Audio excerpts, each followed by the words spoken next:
Warning, if you're faint of heart or easily offended, this show is not for you. Let's ask the question to each of you. You decide who goes first. If you had to go down the list and build the perfect man, physically, emotionally, spiritually, every body part, every emotion, every piece of their personality, describe your perfect man. I'll go first. Elephant dick. Giant elephant dick for sure. What is it? Let's say it again. Elephant dick. Elephant, I need a big, large equipment to work with. No. Okay.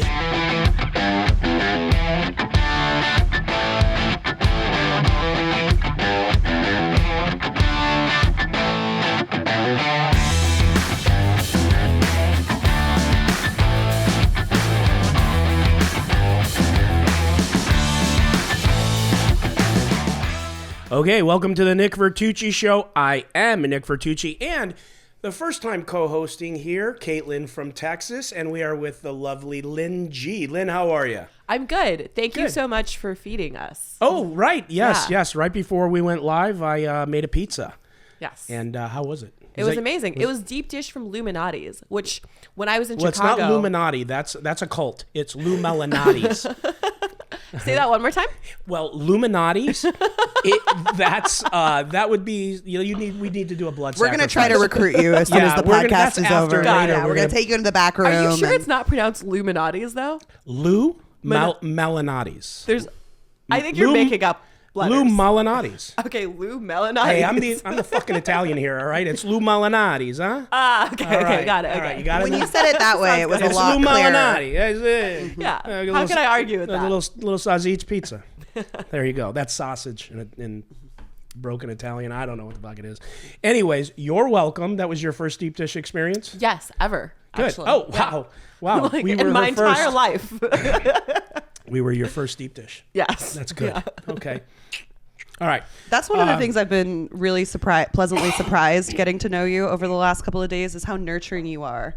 You love to feed me, and it's your best quality. That's right. Other good qualities. That's it. It's just. It might be. Yeah. No, that's it. I like to cook. Yeah, I love to cook. I like to eat. So those two go together. Mm-hmm. Yeah, we've been doing good. Anyways, okay. So Lynne, you're here. Thank you for coming. You were so kind to put some notes together here. Because you did that, I am going to let you go first. Not let you. I want you to. Okay? Because, oh my please, God, the Daddy, feminist may I, groups, please. She's allowed to go first. We're equal. Y'all, right. This is my signal to please help me, Nick. Yeah. This means shut up. No. Let's go ahead. What do you got for Lynne? So I guess a really natural place to start, Lynne, is like, where are you from? Where's your hometown? What's your background like? Sure, yeah. So my parents moved around a ton growing up. They're immigrants, and they just realized if you switch jobs a bunch, you get to make more money. So they did that. Eventually, we settled down in California, lived in San Diego for a while, and I think because I formed so many memories there, I still kind of consider Carmel Valley area home. But I've been in LA for close to a decade now, and I absolutely love this city. You're in LA?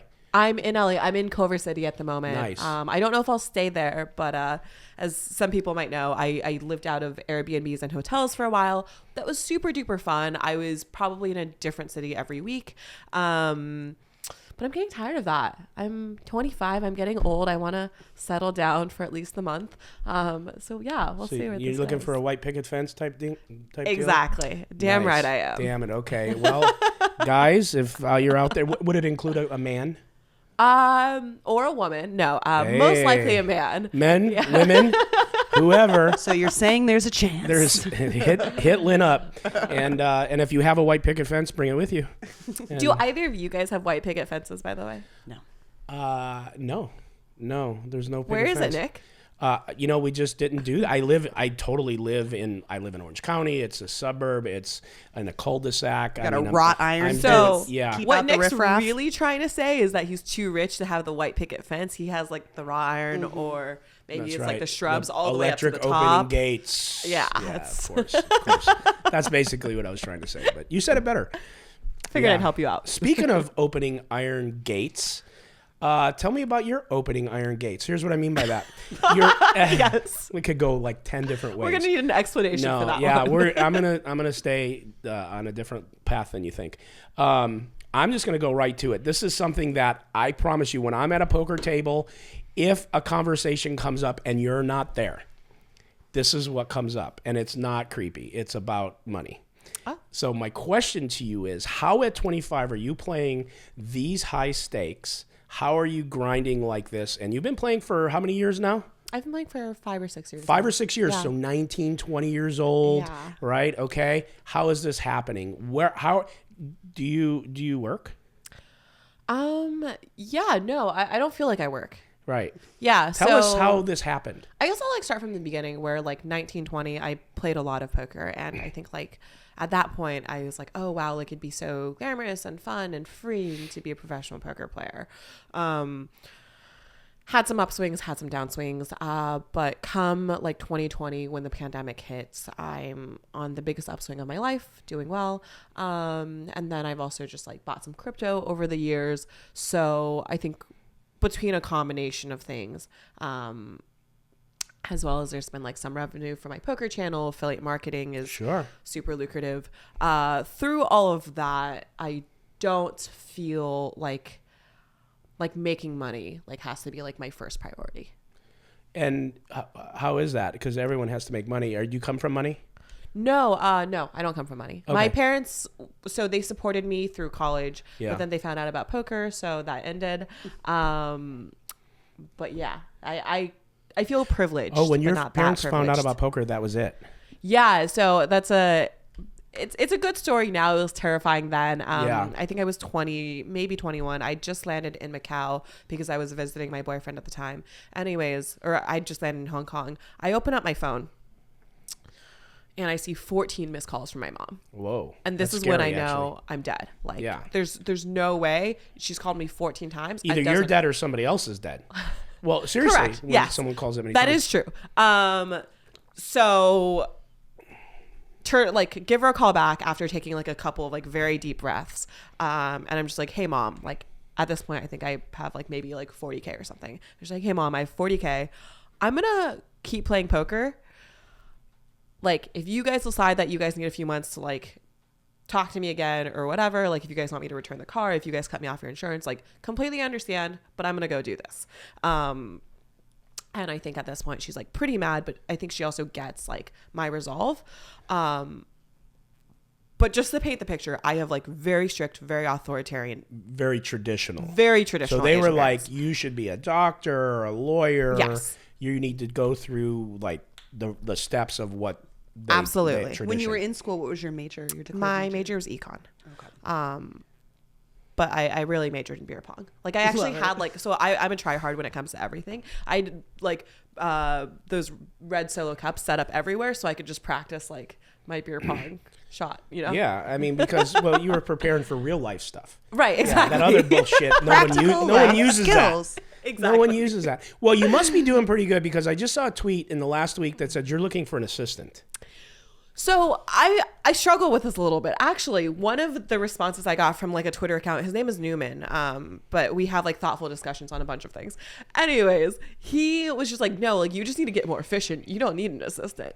And I've definitely overhired in the past where I've had like a part-time assistant, like a part-time VA because people are cheaper when they're in the Philippines, like a maid and everything. But it's What's like a VA? a virtual assistant. Oh, see, I don't know anything. Yeah. So Okay. you pay them like $2 to $6 an hour instead of $30 an hour. It's great. Whoa. But And they what can, sort of things are they doing for you? Like ordering your groceries, booking your flights? or- exactly. Okay. Like, well, yeah, maybe not so much ordering my groceries, but also if Okay. I need any data sorted or if I need anything like Are they written really up good?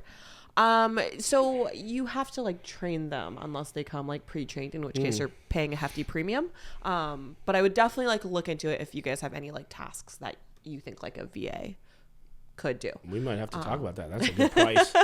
Yeah. So with that said, like I'm single, I don't have kids, I am living in a 1-bedroom. Like Newman has a point. I should not need to hire a bunch of people. Like what I need to do is I need to stop online shopping because like 90% of that stuff gets returned anyway. So if I can just like X that out, I could probably just like. When it comes to tasks Do it and all. things like that, are you lazy? I'm less lazy now. this is my year of getting it together. Like, I'm 25. It's time to stop like fucking around. Can I cuss? Yeah. Okay, great. Go for it. Perfect. Yeah, go ahead. What about you guys? Are you guys lazy? You can't be, right? Well, no, I'm not late. Okay, how about this? No, not lazy when it comes to business or something I love or something I want to do or something I'm grinding. Right. When it comes to, like, when I saw your post and it comes to picking up a lot, like, if I don't do this, but if, like, it came to, like, picking up, like, a dry cleaning, if it came to whatever, so lazy. I don't want any part of that shit. And a matter of fact, in that book I wrote, there's some success principles, and I think successful people that spend all day doing minutia type shit are wasting the day for creating and doing things that actually bring revenue. So what I say is let the clothes pile up, go make a bunch of money, grind, and then have somebody else do it. I both agree with you, and I will add one more thing to that, which is like sometimes there is joy to be found in like tedious tasks. For instance, like one of the household chores I like is like I like putting on some music and doing my dishes. Like I enjoy doing laundry. So I like actually I took that away from myself when I outsourced all of it. Also, I feel absurdly lazy when I am just hanging out on my couch and someone else is tidying up and like cleaning. Like that feels kind of silly. That's like the nut low when you like hire a housekeeper to come in and do the deep cleaning tasks for you, but you don't really have anything to do that day. So you're like, oh my God, I totally know what you mean. Sit here, I'll hang out. Yeah. I'm prone to laziness. My sun sign is Taurus, so I definitely like to be like a homebody and lay around, and I got to stay on myself to get the chores done. Yeah, but there are things that I do like that are in that lane, which is like I like to go to the grocery store. I love going down every lane, not just because I'm a big eater, but I love to cook. So I like to do that, but what I don't want to do is take the trash out. You know what I mean? Even though you seen me doing this today, I'm doing some like manual labor today out there working in the shed and doing some things. So, but something I had to do. But yeah, I just think that someone else, like, make enough money to have someone else do that and just keep spending your time doing things that are, and it doesn't have to be, for me, it always was making money and creating in businesses and stuff. But even like this, I don't make anything doing this. It's a passion project, right? Yeah. And so I put a lot of time into it because I like it. Wait, so this isn't how you've made your money? The Nick Vertucci show? Yeah, in the last 4 months that I've been doing this has not been what's catapulted me into retirement. No. That's weird. Not at all. Yeah, no, it's crazy. But who would have guessed? Yeah, I don't know. I had to steal these. And so, we're just going to see what we can do. They fell off the back of a truck. What are you talking about? It's not stealing. I know a guy. What else? Come on, Caitlin, hit her with some, hit her right between the eyes with some good shit. Oh, Lord. Well, one thing I wanted to talk about was as, you move up in stakes, the losses become a lot bigger. And it doesn't really matter how much money you have, like losing 50K, 100K, like it's like a car, that's like a home. How do you deal with the emotional impact of these huge losses when you're playing that high of stakes? So what I will say is like, I do think it matters how much money you have. And I think for me, I almost always viewed things as a percentage of my net worth. And I also viewed things as a function of well, how risk on can I afford to be? And I can afford to be very risk on when I'm young. And my rent was $700 up until like mid 2020 or something. So I just had no costs. That's great. I felt like I could gamble as hard whether I had 10K or 100K or a million. It just didn't really matter to me. But I will also say, like, I certainly took like the losses hard. I think what helped at the time was I had a do or die mentality. Like, I told my parents I'm going to do this, and I have a whole lot of pride, and there was no world where I was going to come crawling back being like, oh, hey, I'm going to go back to school. Can you guys keep supporting me? So I think knowing that, like, I just had to like make it work. I probably like shot to quarter 50 like a half dozen times before I actually like didn't immediately get my face kicked in to the point where I had to immediately drop back down. So Garrett said on a Joey podcast that I actually really liked about how like you just like really have to like take care of yourself like right after a big loss. That is not something I've done until more recently. My old self-care routine, especially after a big loss, would be I'd get home, feel really miserable, immediately try to go to sleep because you don't feel as much when you're asleep. Wake up, order KFC, try to go back to sleep, and then maybe after like 24 to 48 hours, I'd like try to find the next game that I could play so I can start making it back. Rebound And mentality. Garrett's advice was what? Was maybe go work out, meditate, what, like do different It was things? specifically do like one thing like that's just like good for you. Like think about like how can I treat myself well and what that like includes. And I think that's like excellent advice.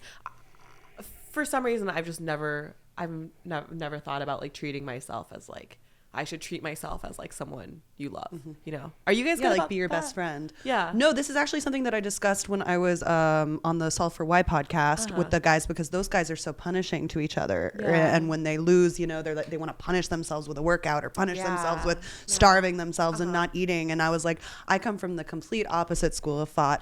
I feel like I deserve more attention and self-care and love like you do when I'm losing. That's because it's like amazing. I showed up, I went to work, I put myself Yeah. out there, I did the work. Like I deserve as much care as when I win. And conversely, on the days when you win, it's almost like no big deal because that's my Right. job. I went, I Yes, yeah. executed on to the next, and like not over celebrating or over mourning a loss. I love that. Nick, what about you? Like you're a very successful businessman. Are we How did talking you do poker variants or Both. Yeah. Like how are you about taking losses or? Sure. Yeah. Well, I've had both, so that's a good question. I just now in the last, I would say, few months, maybe 6 months max, have really embraced variance to the point to where it doesn't, like, I'll tell you this, I played last week and I didn't feel well on Wednesday when I played. I think I'm still fighting something, and I played horribly. And I'm talking the worst I've played in a long time. I couldn't focus. I had a bad headache right like in my eye. I shouldn't have been there. And but I made so many bad choices that when I left, I felt that old feeling I felt when I only lost like 23K, but I felt that same feeling I felt when I couldn't handle variance, which is just disgusted with myself, low. But prior to that, I had been really studying hard and working at not only the fundamentals, but also the variance in it. And I was really crossing over into a point to where I could get stuck amounts that before I'd be, they didn't affect me net worth wise, but I'm so Right. competitive that I they just know. tilted the shit out of me, right? I like to win. And now I'm embracing it. But what I do is I can't like go and sleep and do those things. They make me feel worse. So I have to, if I am working out, I got to work out. I got to do this. I have to accomplish a bunch of things that day in business to offset for me the negative part, or else I get worse. And then in business over the years, I've had huge trajectory success, and I've had a couple businesses that I lost. And, you know, at one point I wrote in the book when I first started my tech business, I lost millions of dollars. I went millions of dollars in debt as well. And it was probably one of the lowest points in my life. So I've worked very hard when that happened, not only climbing out of it, but working on the mindset aspect of staying healthy during adversity. And I struggle with it because, like, when something goes right, I more have a propensity to be negative than positive. So I have to work the mindset stuff to stay in a right place. It doesn't come naturally to me. So you said you've like faced some big losses in business, like, and you had to work at staying healthy. What was like the one part of your routine or the best tip that you could give someone? For my brain health. Is that what you mean? Because I'm talking about Yes, my brain me health. too. Yeah, okay. I had learned, okay, let me just tell you a little story. Please. Okay, I love it. You asked earlier, can I ask you questions? And I said, I love that. Ask us both questions. Okay, so I had a tech business. I blew it up to about 40 million a year in revenue. I had 100 employees. I did it for close to 18 years by the time I walked away. And the dot-com crash, I started that business when I was like just turning 22. And the dot-com crash came, and I spent from 2000 to 2004 just getting slaughtered. Losing everything I had, and then taking good money and credit and putting it towards trying to save something that wasn't going to save. And I read a book, this wasn't the whole pivot point, but I read a book called Who Moved My Cheese? And that basically is like about two mice that go through this maze to where their cheese is, and when their pattern or whatever it is gets changed, they have to figure out a new way to find cheese. Don't keep going to the same place and starve. Okay? Yeah. And so I finally walked away from that, but to answer the question, when I walked away from that, I went to a real estate training class that someone invited me to. And I'm going to really fast forward this so I don't do all the talking here. And in this process, I spent thousands of dollars on credit, the last bit I had to learn how to do these things. But one of the things that happened to me when I was in these boot camps, there was somebody that was talking about cash flow properties, and he was talking about a lot of stuff that was like resonating with me about success, but about building passive income. So I approached him and this was so naive of me because he had thousands of students coming through, but I'm like, I need you to spend time with me. I want you to teach me. I want you to mentor me. And he was so nice. He's like, I can give you my email, but I can't. And then I approached him again later that day and told him I'd give him like $10K, and I didn't have it. Right. I had to I was borrowing to be there. Right. And he's like, no. And I got to a point where I offered him $30,000. Didn't know how I was going to get it. And finally, and I'm really fast forwarding this, finally, he looked at me and goes, okay. And so I flew out all the way to Florida, broke millions of dollars in debt, 2 kids, 1 on the way, contemplated just taking myself out of this too, because I didn't know I was K through 12 educated. I was fucked. And we got there and we started talking, and as we were talking, he stops before he was going to show me any of the real estate stuff. And he said, Nick, I want to ask you a question. You wear this failure on your sleeve. I've been for days and even now talking, and everything is how bad it is, how broke you are, how fucked you are, blah, blah, blah. He goes, I get it. And I'm not undermining that. I know this is real, and I know how much pain you're in, because I was really in a lot of emotional pain. He goes, but we got to work on some things first, and I want to ask you a couple questions. He goes, do you have any ailments that you're not going to live in the next year or two? And I said, no, not that I know of. I'm healthy. You have family? Yes. You have people who love you? Yes. And he went down this line. He goes, did you eat today? Yes. Are we going to be eating later? Yes. He goes, you are ahead of so many people on this planet, right? That I understand you're in pain, but until you change this and you take control of, when I say strongest muscle, people say it's an organ. I get it. But I say strongest muscle is your mind, he told me. And until you get a hold of this and you can repattern this negative stuff that you now, because I was negative for years, 2 or 3 years trying to save this business and going, so this is became my identity is negativity. And he taught me how to pattern interrupt, which is to take this negative shit and replace it with positive. I had to work it every couple minutes to an hour, because the fear that would come over me about what I was dealing with would come over by minute. And he would say, as soon as that happens, you got to repattern it with this, or say this to yourself, say it out loud, think this, work these steps. And he taught me this, and he said, and when you can accomplish this, I promise you could take what I'm going to show you here and you can find a way to be successful. But if you don't fix this, you're drawn dead right here. And I worked that so hard for a handful of years in conjunction with what I learned. And then I started building this foreclosure business that I had, buying, rehabbing, renting, and literally worked my way out of millions of dollars of debt to the positive, and then created a massive system. But I would have never, ever, I promise you, I would have never made it unless I learned those principles. It had nothing to do with, only to do with the stuff he told me how to buy, rehab. Anyone can learn those things. That's why, 10 people go to college or 10 people go to my real estate class, people bust my balls about it.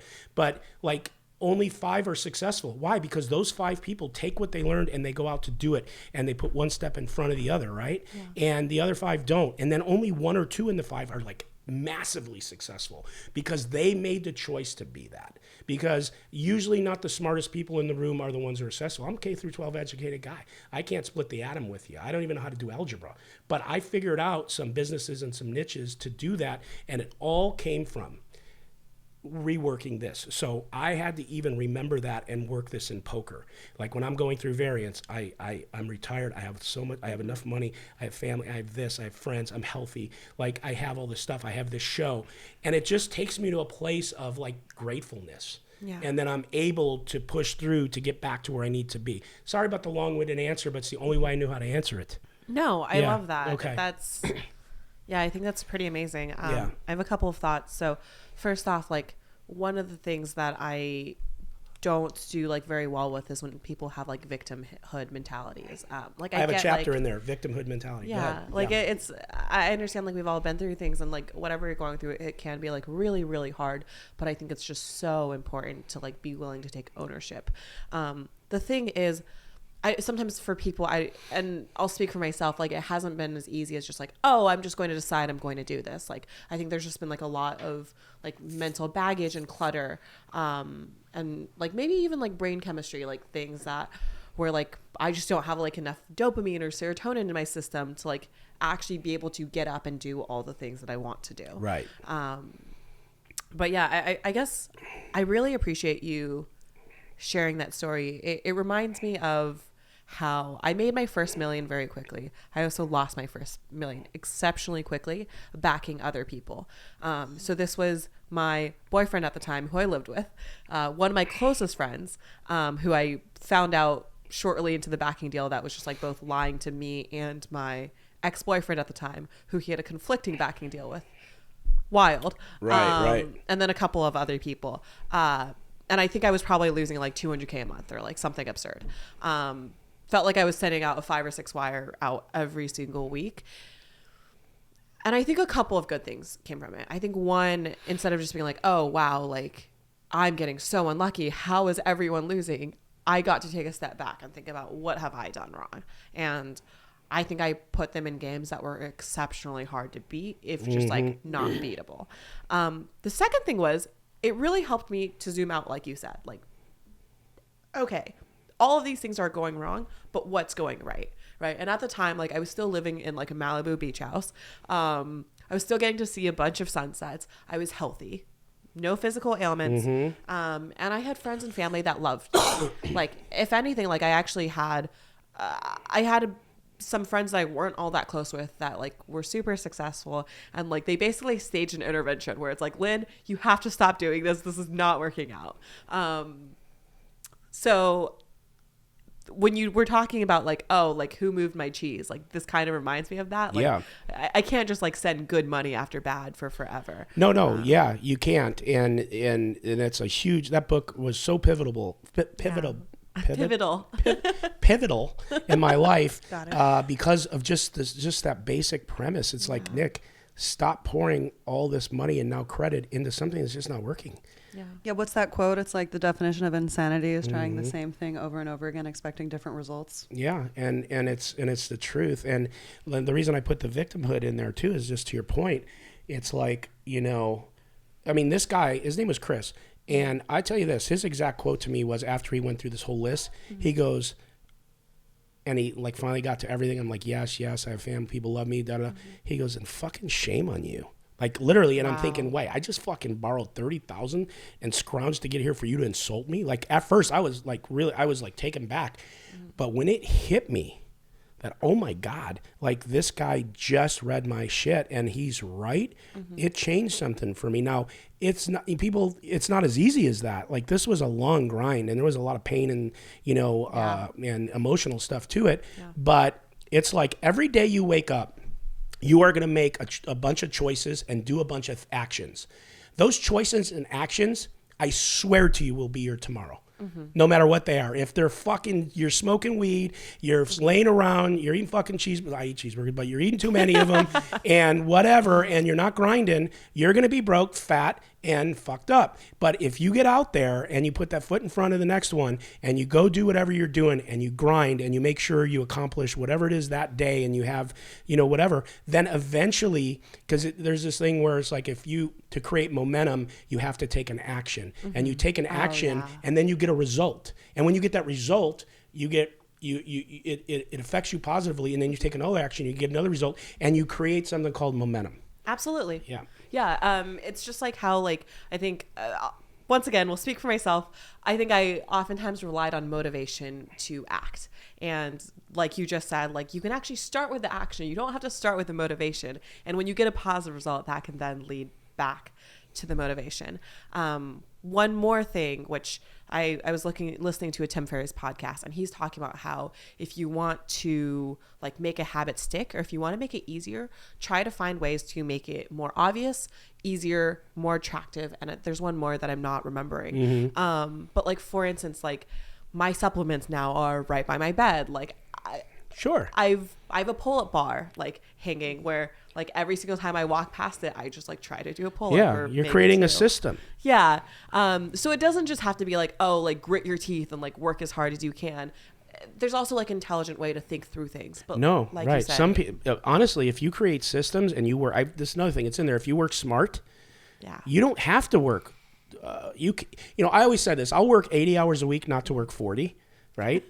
Tell me more about that. Yeah, well, meaning I'll work 80 hours a week, not to go work a 40-hour week grind to get a paycheck, because I'm doing it for me. Right. But at the same time, when you create something and you create systems around it, you don't have to work 24 hours, 23 hours a day because you're working smart. Doesn't mean there's not some days you have to put in that time and that effort. You have to do it. But no, it's about creating revenue. And that's why the minutia shit, like picking up this, picking up that, cleaning that, do this, wash your car, like that's all fine and dandy. But if you spend all your day doing tasks and minutia shit, you're not going to find success. So you have to let some of those go. You just do. And you got to do the things that create revenue and create, momentum. Yeah.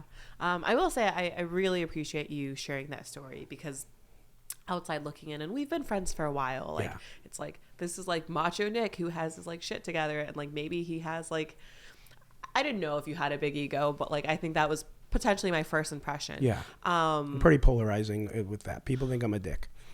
So I definitely didn't mind it, because to me it felt like you had earned it, but I also like, I didn't know exactly how hard and like how hard fought kind of your journey to like where you are now is. Yeah. So that was amazing. Thank you for sharing. Yeah, no, it's my pleasure. And it's actually funny because it's one of my passions. I like talking about that more than anything, because I did some podcasts, if you go to my channel, where it was like, your mind is your strongest muscle. And then there was another one, life is a game of inches.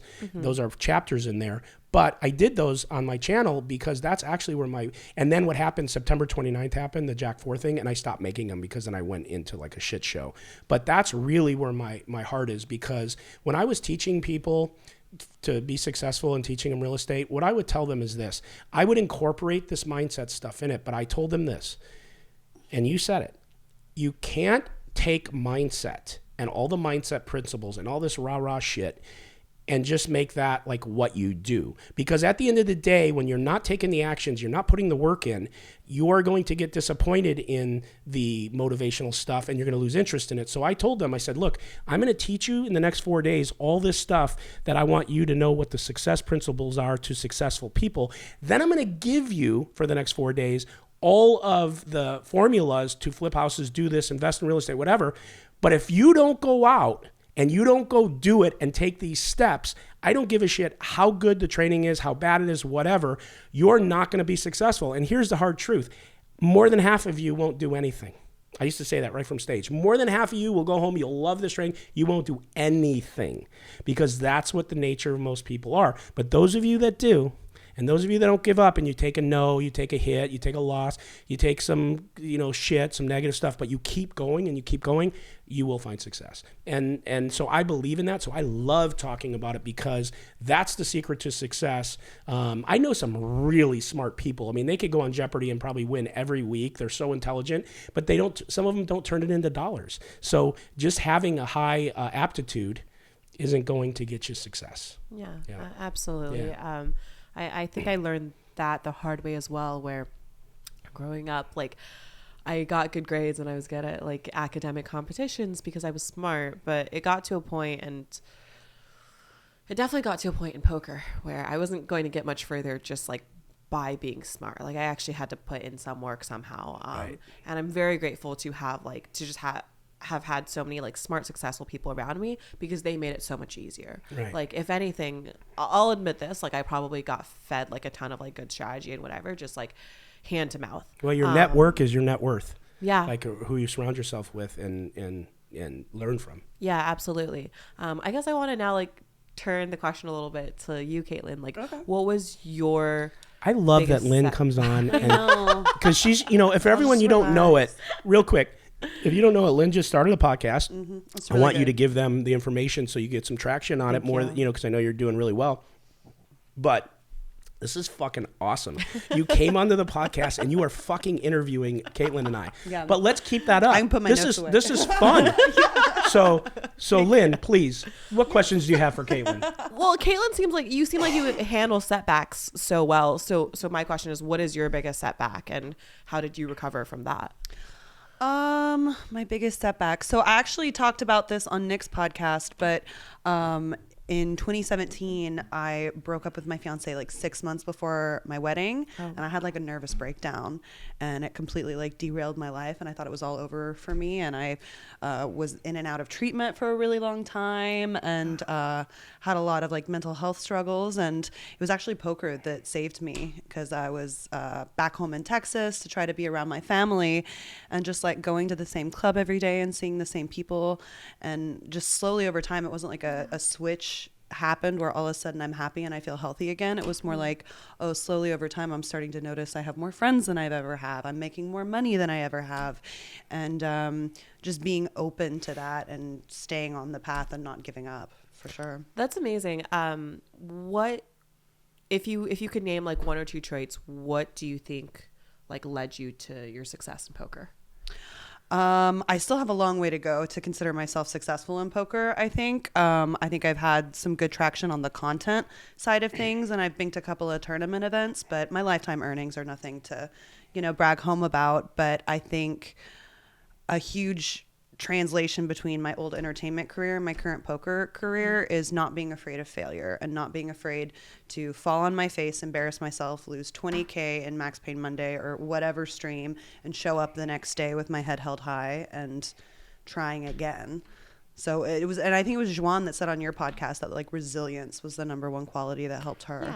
Yeah, resilience and grit are key, because like I just think about how many times it took for me to move up to quarter 50. Like if I quit any of those times, I wouldn't be here now.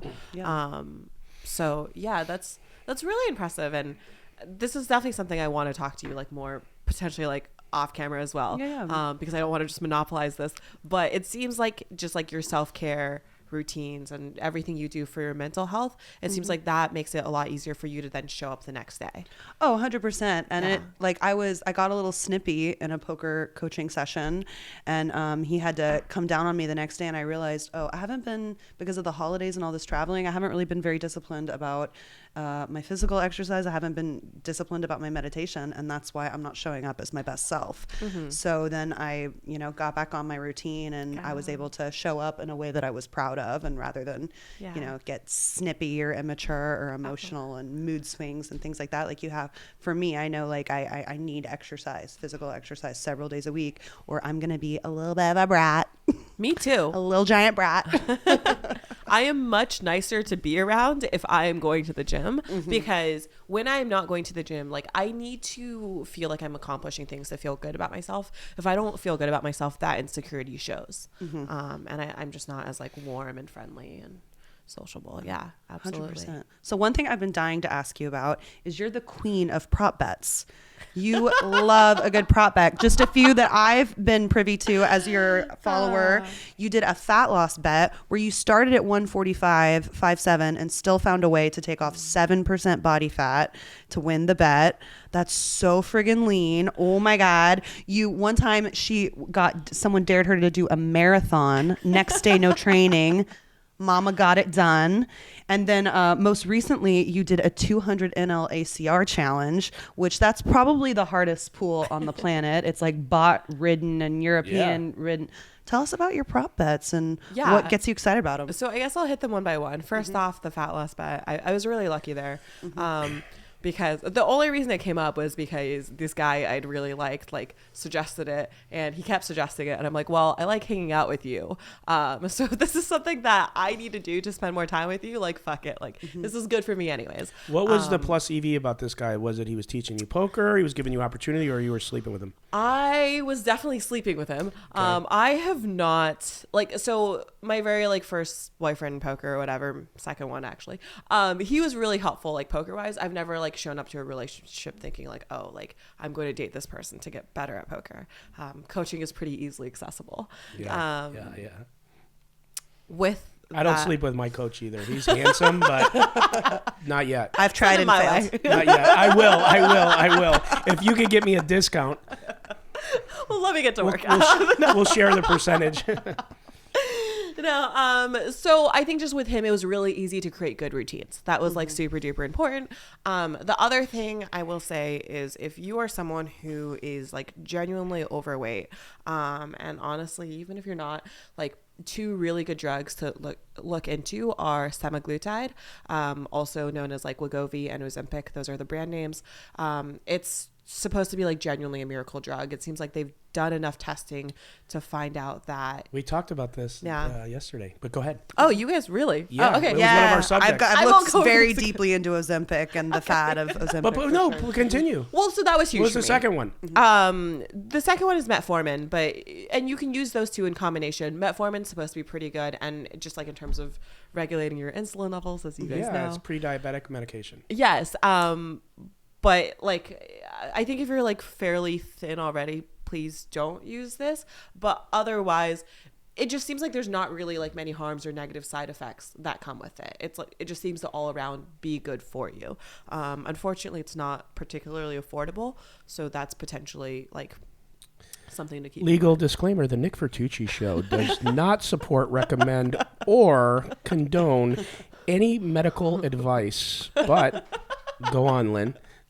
Yeah, so that helped a ton. Like, my problem wasn't ever like getting to the gym and working out. Like, I love that. My problem is not eating, like not stuffing my face for hours on end. I've always been infamous. Like, you can give me any size bag of chips and it will be done that day, like 100% of the time. So that just made it like where I could only eat like 500 calorie meals. It like, I just felt so like uncomfortable when I ate too much, and I'm exaggerating a little bit. Like, the pain was probably like a 5 on a scale of 0 to 10 for a couple hours. But just like sort of made your hunger fullness cues more. Are you talking about the pain after you took the medication? it's only if I ate too much. Yeah. Well, what I read on it is that, and tell me if this is true, it makes you nauseous. Is that true? You didn't get that? Some people get some that. pain in your stomach. I don't think those side effects are actually as common as people think. What was your side effect? Especially if you scale up. What was I yours? really didn't have many side effects. I spent maybe a little bit more time on the toilet, but it really is a little bit. Yeah. And it's only if I ate too much. If I was not mindful about what I was putting in my body, that's when I got the nausea. But it did and the suppress your stomach pain. appetite. It does suppress your appetite, and but you need to listen to what your body is telling you. Like, if you start taking this and you eat the exact same way you did before, which is like the reason you gain weight to begin with, like, yes, you are going to feel fairly uncomfortable on the medication. Okay, got it. Just but You're work supposed with to the change how medication. you eat. Yes. That's part of it. Yes, and let it change how you eat. Yeah. I see. Not a doctor, not professional medical advice. But that helps. All you got to me do a is ton. say, in my opinion. And Right, then you're in my covered. opinion. You're not defaming, slandering, or having liability. Yeah. In your opinion. So that was great. The marathon thing, like, first off, it was supposed to be 24 miles, but just to like really rub it in, I felt great at the 24 mile mark. So it's like, let's add 2.2 on and just like really have them feel the pain. Like, this is what you get for betting against me. I had 8 hours to do it. So kind of like what we've been talking about this entire time, as long as you don't give up, like, you can walk 24 miles in 8 hours. I think other people thought I was going to get like stitches or like I would have lactic acid like build up, but you don't get that when you're walking. Like, if I was... So you walked the majority of the time for that bet? I walked right around half. Okay. If you're running even if they made me run at 5 miles an hour, I don't think I would have made it to mile 5. But I kind of knew it was just like the long game. So that wasn't that bad. Shout out to a couple of people. Dan Colpoys for getting me on a track. I think it would have like hurt a lot more in terms of my joints and everything if I did it on concrete instead of a track. And then a friend of mine, Michael, he like just gave me a ton of advice beforehand in terms of like, hey, like, get icy hot, make sure you have like anti-chafing gel, all of that. The ACR prop bet though, just so you guys know, I made a 20K bet on it. I lost 30 buy-ins in the first half of the challenge, paid out the 20K without continuing it. So Maybe I'm not doing so hot on all the prop bets, but that's okay. I don't know. I mean, like that one's a high bar though. Beating That was 200 silly. on ACR. Come on now. Yeah, that was incredibly ambitious. And I figured I would just start off and like hope that I was just like winning already. And the background, the context is that 2 years ago, I had like a 20K sample where I was beating ACR 200Z for a chunk. This was probably also the time when everyone was getting their stimulus checks and everything. So games were probably a lot softer than they are now. I also probably ran hot.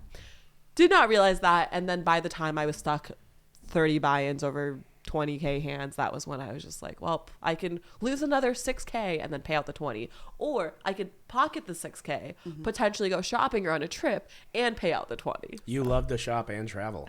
I've watched you over the years on your social media. You love both of those things. I love traveling more than I love shopping. I actually think, just to be like very candid, I think for a while there, I bought into a lifestyle because I identified my friend group as a bunch of like high stakes poker players and they live this lifestyle. So it was like, oh, I have to do it too. So rather than letting like my actions and who I am dictate my identity, I identified as something and I allowed my identity to dictate my actions.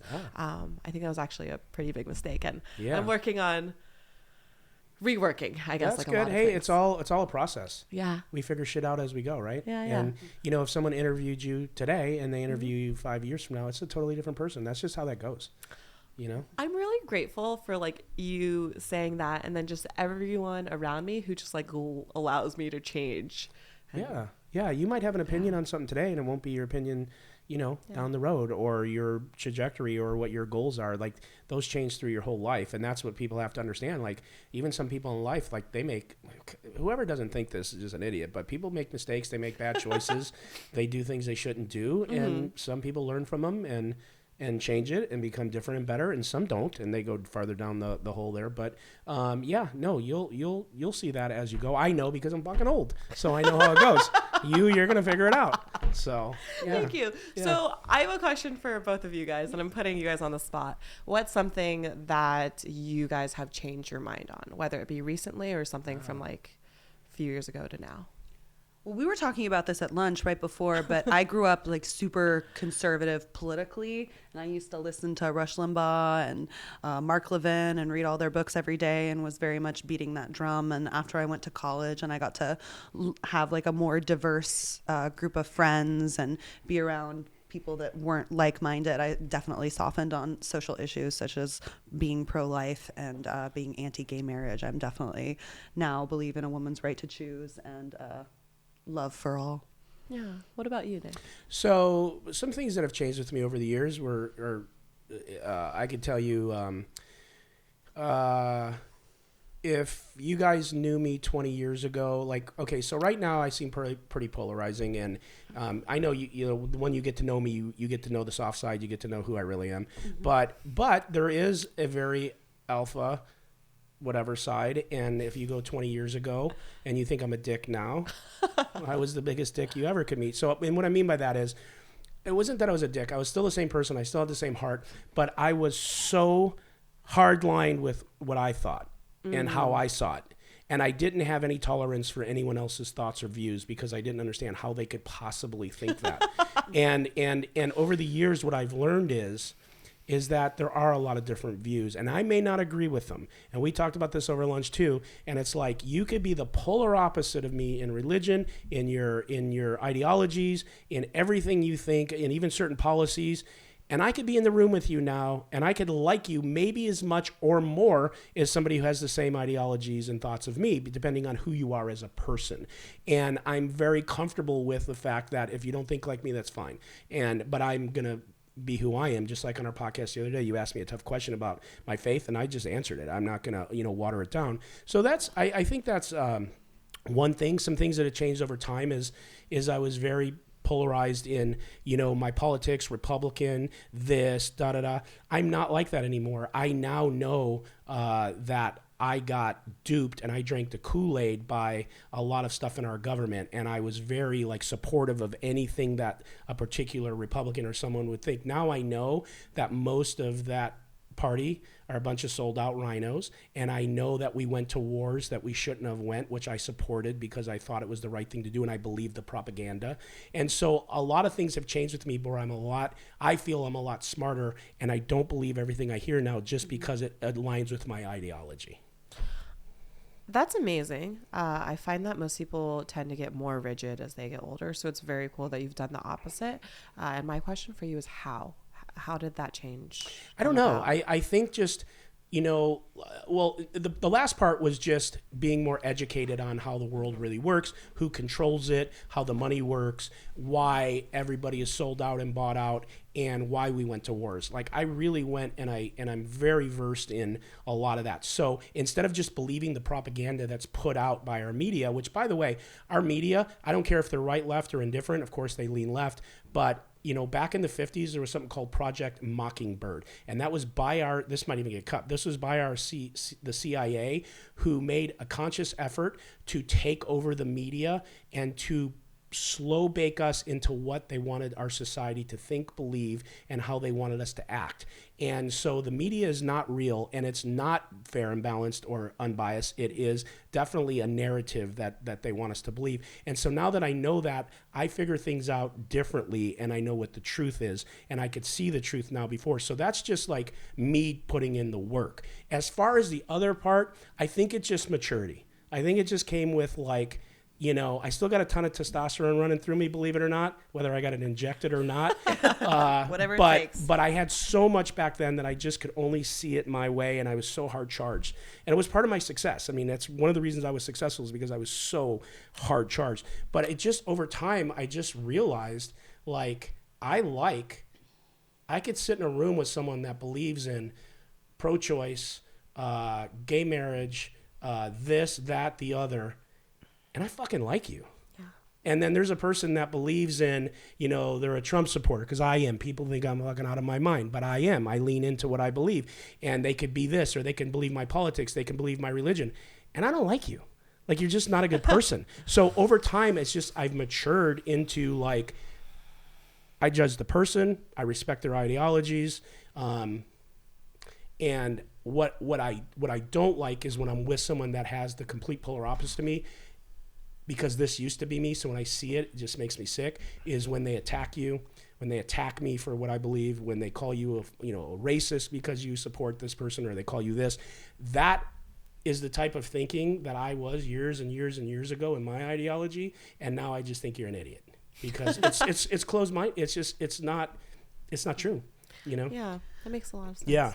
So one thing that you publicly took a little bit of heat for about 6 months ago, and that I think glad you're asking. I've been dying to ask this one. And you walked your comments back a little bit, and it sounds like your thoughts changed on it. I wanted to ask you about that Twitter thread where you said that cheating was okay. If Oh, you're that just wasn't gonna what I was be thinking. okay. I was going to talk about her Wow. nudes. Yeah, we'll do that we can next. talk about Well, let's talk about both while we're here. For sure. Do hers first. I'll ask the next one. Yeah, I really was not trying to say cheating is okay. I was just trying to say that I could see where they were coming from. Okay. If poker sites, actually, I'll say this for pretty much any system. If any system has rules that are unenforceable, what is the point of these rules? So, and I'll also say this, if there's Russian bots or Eastern European groups that have cheating rings where they're colluding or doing God knows what, I don't play in these pools, so I'm probably missing something big. Maybe I'm being fairly naive, but then to know Americans that are doing it would not it wouldn't be yeah, we can't ever talk or we can't be friends because of your business ethics around this thing where other people have pretty gray business ethics anyways. If everyone's taking steroids, go take your steroids, dude. Yeah. I don't know. So do you feel that your comments were misconstrued or misunderstood at the time, and that's why you took them down? Maybe they were misconstrued or misunderstood. Maybe I also just miscommunicated them. Okay. Also, I think I was just on one that day. I think I was itching to pick a fight with anyone, so I decided Twitter, here we go. That's it. That happens. That could be. Doesn't have to be 5 years. It could be 5 days where you're I just don't feel like I feel when I put that up. I'm taking it down. Yes, absolutely. Yeah, right. I actually, because of how often I change my mind, but also because I don't really see why anything needs to be on the internet for forever, especially when it's not written for like with that idea in mind, like for instance, like blog posts are different. I like to just like regularly delete my tweets every so often. Oh, okay. Do you use like a third party service, or is it more just like I use Tweet so Delete. it's on like a time? Yeah, so Tweet Delete is super fast. You log in, you hook it up to your Twitter, you just log into your Twitter, and then within 60 seconds, all wish of your I would have tweets known them are deleted. fucking 3 months ago, but the service I need was as soon as I typed it out, they should have fucking deleted it right then, so I didn't put it up. It's a different service. Shit, I need that service. Yeah. So another conversation that Nick and I were having that has to do with nudes is, and first of all, I post myself in my underwear on the internet, on my private channels and stuff. So this is just a conversation we were having. But there's a lot of like blowback from women that don't like, you know, the Nipplegate controversy, that don't like you saying, oh, can we swap percentages for nudes or whatever. They feel like it. They feel like that's lowering the bar for women in poker, and it sets us back, and that it's degrading. How do you respond to that criticism? And Fuck them. No, I mean, go ahead. Go ahead. I already know what you think. Assholes. Go ahead. Digging a little deeper, I think they're probably onto something. Something that I'll admit to is I think like when I was younger, I tried to leverage my sexuality to get to places instead of like having it be on the basis of like intelligence or work ethic or my personality. I think that's something that I've actually like really, that's changed my mind about in the last like 6 months or so. And I think it was actually like putting up a couple of nudes that helped me realize that was just like, oh, like I actually don't want this to be on the forefront of everyone's minds. And like maybe like I can have like a good body, but I can keep it closed. So you mean after you posted them, you took them down eventually? I did, yeah. And I you took them down quickly because you just had a second thought like that. Like, man, I don't think this is where I want to lean into. So one like pretty successful businessman in particular in the poker space was just like, hey, Lynne, just so you know, like when you do this, like you're welcome to express yourself however you want. But first off, this will be at the forefront of people's minds. Secondly, this is going to make it harder for a lot of brands to work with you. So like, do you want to pigeon your yourself in that way? Did he say that to you publicly on the thread or No. privately? He said it to me privately. And I think that's a shame personally, because it is how business works, meaning like a brand won't touch that or whatever. But that is how it works. And, you know, but I'm probably going to take a lot of heat for this, but let's talk about how good you looked naked. Oh my God. Let's just touch on that for no pun for a minute. I really Like, appreciate holy that. shit. Thank you so much. Yeah. So that was like right after my fat loss bet. I think I'd gained a few pounds back. But I was definitely not going to post the picture of myself naked that I did not like. So Of course. that's Who for would? sure. Yeah, no, nobody does that. We wouldn't expect you to. Yeah. You put the nuts up. With that said though, like also like I think what sashimi did, for instance, is ingenious. I don't know if I think it sets women back. Like I think in a perfect world, she would be able to do that, and it wouldn't like also why does what one woman do like reflect on all of us? That's the part that I really can't get around. It's just like, holy crap, like, oh, like because sashimi did this, now I'm gonna make degrading comments to like Marley and like Ashley and whatever. Like I don't know that that's how life works. Like, I have a question too, and this is a legit question, and people could say, oh, you're stupid for not knowing. What's the difference between women liberation and feminism? Do we know? oh, I have no clue. Well, the reason I say is because isn't liberating what, like, a woman should be able to do what she wants, right? Like if she wants to post that or do that skit. And at the same time, there's a lot of people in the feminist group that some would say, oh, go girl, maybe. I don't know. I'm not a feminist, so I don't know. And then a lot would say, oh, you're putting us back and this is da-da-da and you're putting this out there and you're making us whatever. I just think everyone's all over the map, even in their own groups. Right, but also like kind of like we've talked about, people are just going to be different. Yeah. But you are right. I think with a lot of these movements and whatnot, there isn't like I don't think there is like a super cohesive like ideology or mission statement or set of values. But also let's quickly change the topic before I say something that's like cancelable, because I just don't know nearly enough about it's like, very this part of complicated. politics. It is that's a really tough subject because it's so volatile, it's so touchy. And there's kind of like a middle ground on so much of it. And it's so polarizing to people that, like you said, if you just say the wrong thing, you're dead. Like those groups come after you. I mean, they just come after you, you know? Yeah, like that's another whole rant I could go on. It's just like people on Twitter are so inflammatory sometimes. Like you do one thing they don't agree with and now you're a terrible person. Like in what world? That all of that has definitely made me like consider taking a little bit of a step back just like from social media and everything. And especially when I went off a couple of nights on the whole like Garrett and Robbie thing where like I thought like assuming that she was cheating and also everyone was like 100% this, 100% that. I thought that was like fairly that's ridiculous. Yeah, like you guys clearly do not know what 100% means, which like would be fine, except you guys are all professional gamblers. So like I wanted so badly to just make a market on all of this and just make people bet like, okay, you say 100%, no problem. Like I'll give you like, or give me, I guess 100 to 1 on this or something. Like, how confident are you? Yeah. But if you are a professional gambler and you cannot put like your money where your mouth is, I would suggest you revise what you are like putting out there publicly. People during that, since September 29th for 60 days, were out of their fucking minds. In my opinion, I think this thing went so far off the rails. I mean, yes, investigate it. Yes, be interested in it. Yes, discuss it. Yes, have your opinion. But everything went 10x to the moon. And I've said this a million times. So many people got hurt. There were so many reputations tainted. It was a mudslinging party. Yeah. That's all it was. It was conspiracies and this and accusations. And like I said, and we've said it a million times, like you're innocent until you're proven guilty. I don't care if you're Robbie, if you're Billy who they attacked me, they attacked our dealers.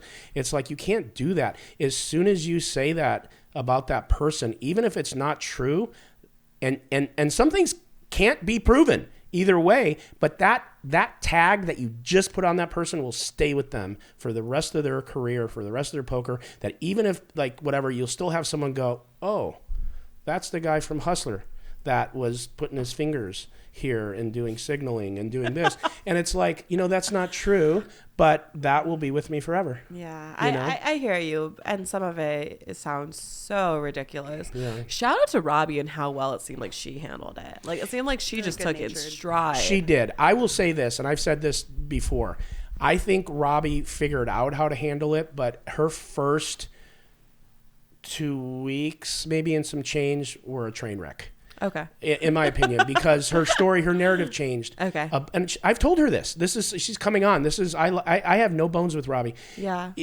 She literally was, and I understand it because she was in an emotional state. She was being attacked by every person, every this. Her DMs were nasty, and she'd have a good day and go on and look really put together and say one thing, and then another day she'd be totally in a bad place and go on a show and totally look like a lunatic and change her story again. And we cleared that up in the podcast we did with her that probably will be out before this one goes out. And so I don't blame her for that. But especially after that, after she got her bearings, she just leaned into it and she just realized this is what's happening to me. Let's lean. Yeah. So I agree with that. I just think, at first she just didn't know how to handle it. Which, how could you? Absolutely. Yeah. I appreciate especially the context, if you are though. innocent. Yeah. Right? Like if you're guilty, you're just defensive, or you could try this strategy, or you could try, and maybe she is, I don't know. But if you are innocent, and maybe she is, like, how do you handle that? That's you're getting she got attacked 1,000x what I did, and I can't even imagine if she's innocent having to handle that. Yeah. I something that surprises me a little bit that I really appreciate is that Nick is just like, I don't really know. Yeah.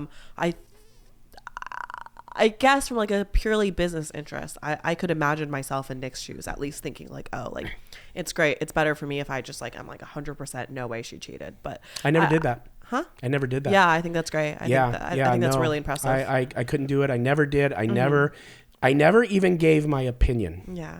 Because, I'm a person. I have a brain. I think things, yes, no. Right. I changed my mind a bunch of times.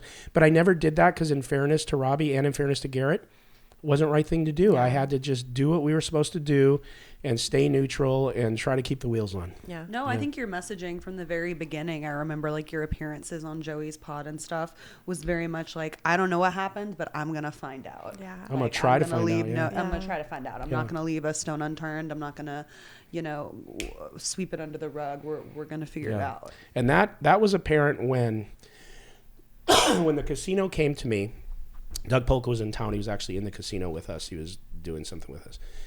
And the GM came to me and said, got a minute. And he pulled me over. We were literally sitting on the stage talking with Doug, and he pulled me over. And he goes, we got some news. And I'm thinking, oh, shit, what did you find? Because they were watching all the surveillance. I had them looking in the parking lot at 10 different people talking like for 2 weeks before, after, like everywhere everyone went, who had a conversation in the bar. Oh, like, my goodness. People don't understand that. We researched everything, okay? Yeah. And he came and he goes, yeah, the guy that works for you, the guy Brian, he stole chips off Robbie's rack, like $15K. And I said, oh, my God. No, please say something different to me. And I stood there for a minute after he told me, and I walked back to the table with Doug Polk sitting there, okay? This is Doug Polk, who has a really big microphone. No pun, okay? It's only microphone. Wow. I don't know about that other shit. Woo. Right, he has a really big microphone. And I said, okay, here's what I just, Ryan was sitting there, and I just said it. And I told Ryan, I'm like, we said, especially me, I said I was going to be transparent and candid about everything. Because the casino didn't have to put that out. That was their choice. Like they could have done this privately, whatever. And I just said, no, it happened. I'm going to lean into it. I'm not going to hold this back, and I'm going to keep my word. And we got slaughtered for that decision. We got no positive traction for being candid. We got all negative, but we chose to do that, and we did that the whole way. There is not an ounce of information we have that somebody doesn't know. Did you guys regret it at any point, putting that out there? I regretted it in theory, because if I'm just being honest about my emotion, about a week after I did it, or 2 weeks after I did it, with all the negative pushback and all the new conspiracies and all the new accusations, if I'm being really just honest and not professional, I thought, fuck all you motherfuckers. You can't handle the truth. I fucking tell you the truth. I do what I said I was going to do, and now you're fucking hammering us, slaughtering us with all this other bullshit that ain't true, even more because of this, without appreciating. This is just my mindset. I'm not saying they needed to appreciate it, but without even appreciating the transparency. So I thought to myself, fuck you. I wish I didn't put it out. But that's only in theory. In reality, I would not have changed it, even if I had to do it again, because when you hide something or you hold back or you omit, then you just look guilty. Yeah, it's that. And then something that I've learned is just like, I am much more comfortable when I live like my life more transparently. And that's just something that at this point in time I do for me. But I have a lot of respect for how you guys handled that throughout. It's really, really impressive to me. Yeah, appreciate it. But it also sounds like it would have been like very hard to be you or Ryan or anyone else on the team for a while. It was hard for both of us. It was hard for Ryan too, because he got accused for a lot of things on a lot of different forums. But because I was the one who went on Joey's, I had a little blow up there when Alan Kessler was fucking hammering me, and I didn't even know he was going to be on the show. She loves that one because I was so tired, I was cranky, and I got fucking I got Alan, who's on the spectrum, pelting me, okay, with just one thing after another, and he kept repeating himself, and there's music playing in the background, and I just like, fuck you, like I just lost it, I would too. Yeah, I just lost it. But me, I took heat because how my personality is, and she did a great impression of me. Oh, I'm Vic Vertucci, I'll stick my boot in your ass, I'm going to find out what, but that's real, but I said this before, literally for a couple months, I was really in a bad place. I really had to try to work my way out of it with the positive shit, because like your integrity being attacked, your business, what you love and care about being attacked, your friends and your employees who you care about being attacked, and then all this nonsense from people that have no business saying the things they're saying that were the outrageous shit. Like, it's hard, man. It's hard to not feel hate. It's hard to not feel anger or want to fight. And so you have all this stuff, and you're like, well, if I do that, it's not good. If I do it, it's bad. And so I'm glad it's over. Good. I have a question. Well, speaking of, is it over, or how is it? Are we still going to be talking about this in 6 months? Like, at what point do we put this to bed and move on and say we have all the answers that we... maybe not that we want, but that we need to continue on with our life, and are going to get, and are available to have. Unless Brian catapults down from wherever the fuck he's hiding and says, I did it. Is he on the run? What? Yeah. Unless something like that happens. Is he actually? Yeah. Oh, wow. That's new information to me, too. I was like, what? He's on the lam. Okay, we may be talking He's about on it the a little lam, longer Sam. then. Yeah. Unless something like that, happens, then no, we're always going to be not no. And you're always going to have your own opinions. And I think we'll stop talking about it because really, at the end of December is when the final report came out, right? And we're only are we in January? We're in January. Yeah, January. Yeah, we're in January. So, and we're going to have, we had Robbie, I did the pod. We're going to have her on Tuesday. I think that's going to be the end. Now, that will kick up some dust. It won't be the end that day, that week. I know that. It's going to kick up some dust. And a lot of people said, why would you do this? Because you're restarting this shit. Well, I just think that her interview was worth it. She really was candid about a lot of things you guys will be shocked about. And then some dust will get kicked up and it'll die down again. And I might be somewhere and someone will go, hey, you got a minute? And at the WSOP and they'll say, hey, what did you think about so it may come up, but I think 6 months from now, it's going to be a nothing burger. It's already died down until I talk about it. I mean, I think it is lingering because as far as as long as I've been involved in poker or like online and following poker media, it's like eclipsed any other news story in terms of it's getting to be mainstream, like people not even involved in poker or talking about it. And there were just so many different characters and pieces involved. These 12-hour investigation videos, it really did like linger on. And I don't know that we'll be able to move on to the next thing unless there is something that, is competitively that interesting and complex. And here's the thing. I have all the respect in the world. I say that. I think I mean it. I do. I have all the respect in the world for these guys, for Joey and that. I know what they're doing. They had to do it. But for me, they weren't investigations. They were TMZ shows. And when you do an investigation, you don't come out and accuse people without you don't have random people who have no knowledge, nothing but an opinion to come on and start shouting out against this girl, that guy, this guy, me, whatever. That's not an investigation. That is basically a witch hunt. Right. And so that's fine, but that's what sells. That's what sells. Exactly. That's what works. Yeah. And people want to watch it. So again, all the respect in the world. I'm not bashing. I'm just saying a true investigation is what you do, like what people don't like. I would get see on Twitter, what the fuck's going on? It's been 60 days. What are these guys doing? They're so full of shit. No, actually, it takes a long time to hire the companies. It takes a long time to get the investigation, to do interviews, to do this, to review different data, videos, and then you come out with a conclusion without giving out a lot of details. Like, to be honest with you, a true investigation, we shouldn't have brought up Brian because we should have left it quiet so we could have not tipped off anyone about anything so we could try. But so, again, that's just when people out there say, oh, doing their investigation. Yeah. No investigation. They weren't investigations, but they were fun to watch. I'll be interested to see if Robbie's able to redefine herself or, move into a new stage where she's not under the shadow of this scandal. Like, for instance, Poker Bunny, I think, has done a really good job in these last couple of weeks of sort of rewriting her own narrative and how people see her and perceive her. And hey, I presented it this way before, but now I'm a new person. I'm healthy. I'm happy. And I'll be interested to see if Robbie's able to do that. Yeah. Sort of a arc as well. Yeah. You guys, I think, will enjoy Monday. I think you'll enjoy the podcast. She's pretty put together. I mean, she's good. She's leaned into this. She knows this is her future. She knows she can't take it back. And she was very level-headed. She wasn't manic. She wasn't all over the place. She told exactly what she said she was thinking and why she said the opposite. Now, whether that's true or not, that's your choice to decide. I mean, someone could say something and then you can have your opinion. And I'll tell you, she discussed, she discussed and was candid about a lot of personal things that shocked the shit out of me. I was like, whoa, she answered that. Yeah. I asked her a question expecting maybe I'm not going to answer that. And she fucking Can you say the content of it since this is going to come out after about that her personal airs, relationship with Rip? Mm-hmm. Cool. Very cool. There's nothing I respect more in people than them just being very genuine. So I, for one, am very excited to listen to this podcast.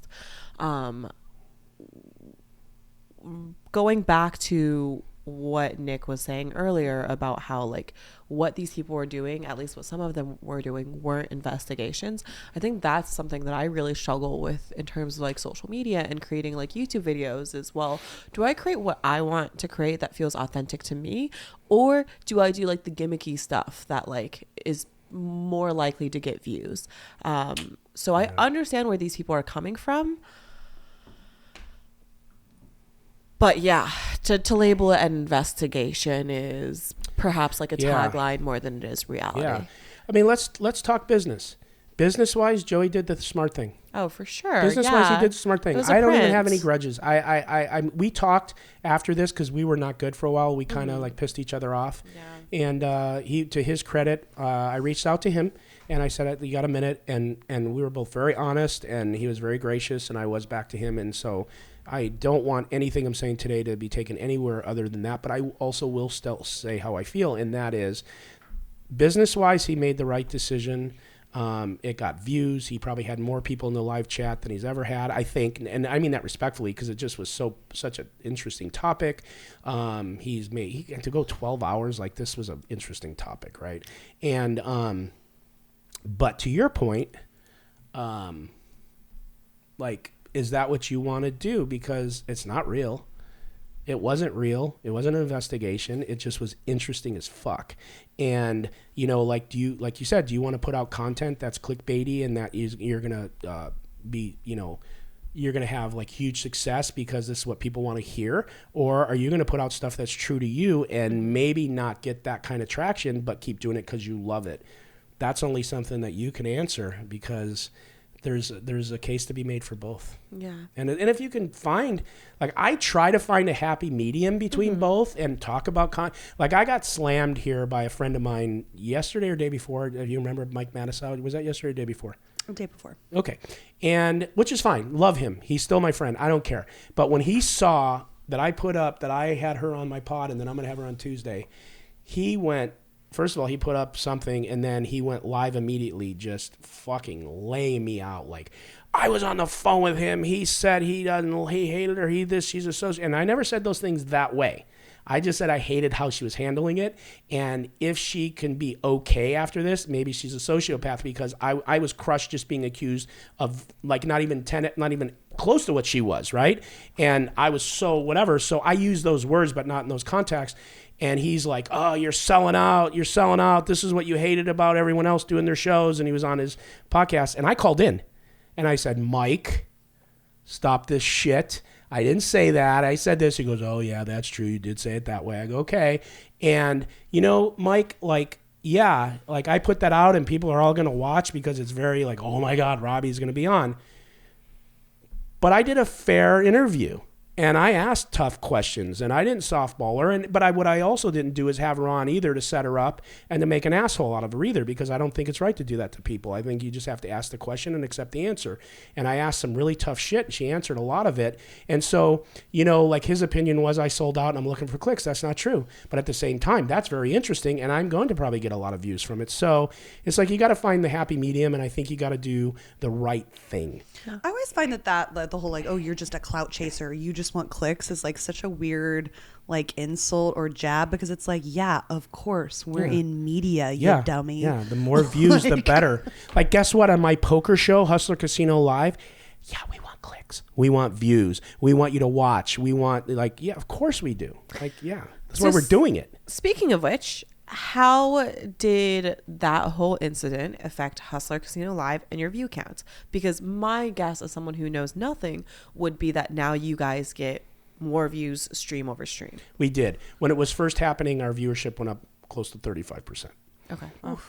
It's settled down from there a little bit, but it's still up now because so many people saw and heard about this that didn't know about it in and out of poker, that our business is flourishing from it. With that said, was it worth it? I don't know. Meaning, personally, like, when I have a dealer who, you know, almost quit and cried for a week because she was being accused of signaling, it's not worth it to me. Not even for any percentage of clicks, right? Billy DeGaff, who runs Max Payne Monday, could not win, could not play, and was the angriest person for 60 days because they were hammering him for things he didn't do. And I care a lot about him. He's a good person. I fucking love him, and it pained me to watch it. So I would not give that, let him to go through that for any clicks or any views. Of course, personally, I took a beating, and I didn't like it. But so it's like one of those things, like it happened, I can't take it back. Okay, we are doing better because of it. But I don't think I would wish for it to have more business success, because I believe business success is going to come anyways for us, because we run a great poker show, and people's personal feelings and personal lives and reputations to me are more important than getting more views. Yeah. And just kind of to sum up my thoughts on all of this, I really, really appreciate, Nick, just how like open and honest you are, because from my perspective, it seems like that allows you to just like have discussions with everyone. Like, for instance, you just calling Mike up and just being like, no, like this is not how things went down. There's nothing I value more than being able to have like open dialogue. Yeah. And I'd give this advice to people, although I have two sides of my personality. I have a fuck you side, and I have a side that's reasonable and wants to make things good. Mm-hmm. And I fought that during this process. And my first reaction was, after we were taking all this heat, was fuck you. And that turned out to be a real negative, because you cannot win on the internet. But I will say, I was getting a lot of DMs too, and I got one particular DM that said, "You're a piece of shit. You guys are cheaters. You do this." And I'm sorry about that, by the way. Yeah, that's okay. That's how you became my co-host. And this was way after it was over. And what I started doing, I've done this with 4 people that have either said something about me, posted something about me. I said, "Do you want to talk to me?" Yeah. And every single person I got on the phone with, we talked. It was a real conversation. And every one of them said, "I feel differently about you now that I've talked to you. And I appreciate you taking the time. And I'm sorry." Yeah. I mean, I've done like the same thing where every now and then I take like an outrageous message and I just try to engage with them. And oftentimes people respond very, very reasonably. Yeah. But it does upset me that it seems like being toxic as all hell is an attention-seeking tactic. And I would hate for people to think that like, oh, like if you're shitty to Lynne, like that's what allows you to have dialogue with her. Yeah. And if you watch my last 5 podcasts, I find the opportunity and people bring it up. And one of the crosses I'm carrying heavy is just what you said. And I'll say it again, I think it's obnoxious, and I think it's reckless, and I think it's sad that people just proactively go after anybody for their looks, for something they may think happened that they heard, or something they read on the internet, or whatever. I think it's like one of the things that if I could have a magic wand, that'd be the one thing I'd change, because it hurts so many people. And I've said it before, I've never picked up my phone and just fired off a shell at somebody for their appearance or for something that someone else said they did. If I don't know they did it, what are you doing? Like, it's horrible. Yes. This actually reminds me of a comment I wanted to make earlier. So when we were talking about how, if Robbie could deal with all of this and like feel completely fine about it, like she's a sociopath or whatever. I'm going to say this, like being someone who's played a lot of like online games, I played a ton of League of Legends where you make one mistake and someone's like, oh, like I'm going to find where you live and kill your mother. Yeah. It's so toxic that at this point, like I really like Roosevelt's thing about like man in the arena. If you're not here in the arena, I don't care what you think. Like, you simply don't matter to me. Not because like, oh, you as a person don't matter to me, but because like, who knows what your motivations are? Like, I don't know that your motivation isn't to just be like attention seeking as all hell. And we all know that negativity just does better. Like on social media, on the news, everywhere. Right. So it sells. If I don't know you personally, I don't care. It's the people that I do know personally where like then when they're like, hey, like what Lynne did, like, oh, this makes all women look bad. That's where I take a step back and I'm just like, damn, like, did I really fuck up? Yeah. Well, I'll tell you, this was a pruning season for me. And I even had to get better at not caring what people I didn't know thought, because I did. But there are some people that I was close with and that I considered friends that I no longer have that relationship with because of this situation, because of Jack 4. And how I look at that is this: it hurts because I'm very sensitive, but at the same time, I guess they really weren't someone that was supposed to be in my life. Yeah, the way one of my therapists talks about it is, so there's like fusionists, which are people where like you have to like have the same ideologies, you have to agree on the same things in order to have a relationship with them. And then there's the other type, which can't remember the term right now, but it's the idea that like you can build trust and build a relationship with someone as long as there is the belief that you guys are there for one another and are willing to hear each other out. Right. And I would much rather be the latter. So No, totally. And now we don't even have to break this, so you can decide if you want to edit it. I got to take a leak. Okay. It's that vitamin water. But you guys keep talking. Oh, okay. Well, Yeah, I you have can a keep question doing the for show. you. Yeah, let's go. So you mentioned that like a few years back or whatever, you and like your fiance, you guys called off your engagement. Where are you with your dating life now? Oh, I'm so single. I'm so bad. I'm so single too. Like I can never tell when people like me. I usually think the people that aren't interested and are like friend vibes, I'm like, they like me so much, and then I like make a move and it's like bad, and then when they're like my obsessed with gosh. me, I'm like, you're boring. Okay, so I guess. Well, first off, like, what's your type? Let's start there. Physical type, I usually like bigger dudes. Like Is it like this bigger or this bigger this- or both? Okay. both. So, Mama likes height big boys. Or, Yeah, okay. I need a sweaty partner. No, a big sweaty hairy bear. No, I do like that, but I'd say I get along best with like shy guys. Like most of my exes are like more shy, reserved guys that you probably wouldn't picture me with. Mostly because guys that are like, and I don't know if you experience this, but like as an outgoing, like intelligent, funny person, like usually those guys like to be the, you know, what's it called? The star of the show, you know, and they don't want to like compete with another like outgoing personality. Yeah, I can. I think I also like shy guys, and I don't know why.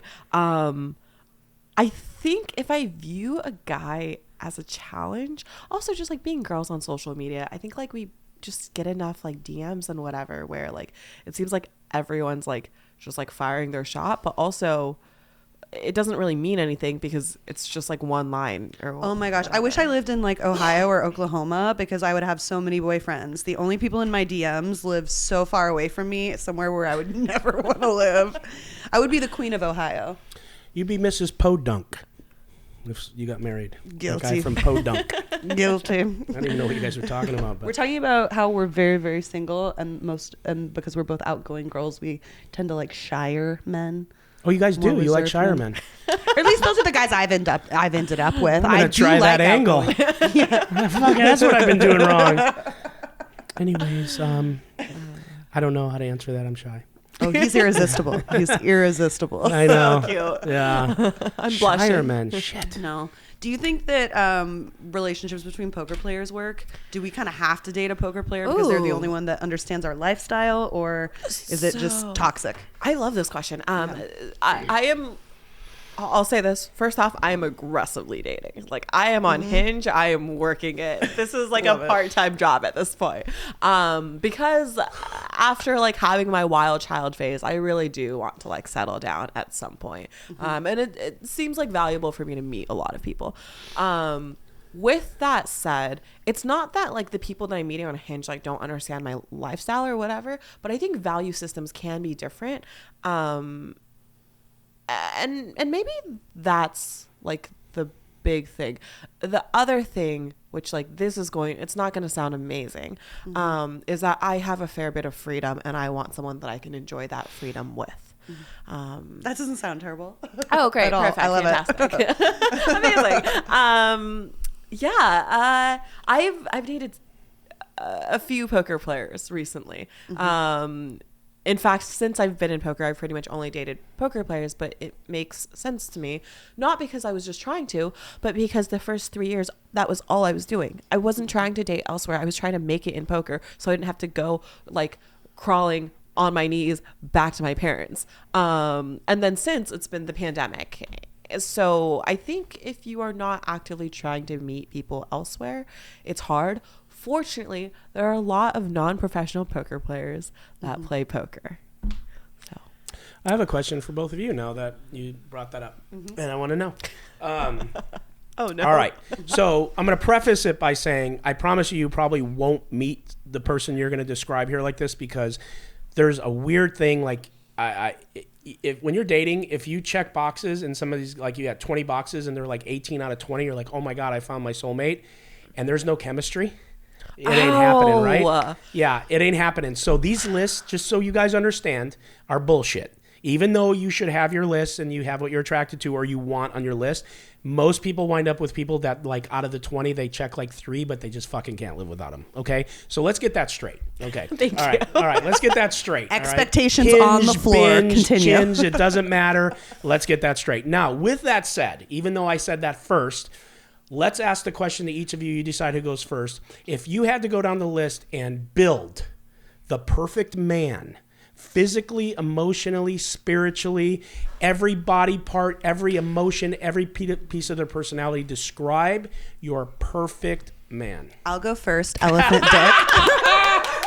Giant elephant dick for sure. What is it? Let's say it again. Elephant dick. Elephant, I need okay, a all big, right, all large right. equipment to work with. No.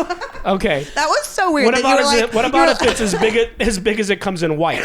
Is that fair? As big as it comes in white? I do not discriminate against any of the races, but No, I I'm will not saying say you have to have a white guy. I'm saying, been but if really you're into white, there's Latino only so guys. far you could go. I've been really into Latino guys recently. You like Latino the guys? last few guys I've like had more than one date with have been Latino. Were they circumcised? I didn't see. We're just regressing. That's all. Was We were it- so serious for a long time. I Go will. ahead. I talk about this at the poker table a lot because Yeah. you know boys are gross. But the first 4 guys that I was like intimate with were uncircumcised. In a because row? I dated like boys with hippie mothers from Northern California. Right. I dated Berkeley boys. Berkeley boys. Their moms don't cut them. Yeah, keep the skin. So yeah, my first experience was the first time I saw a circumcised dick. It was You were frightening. shocked. It was a backwards experience was for it? me. Yeah.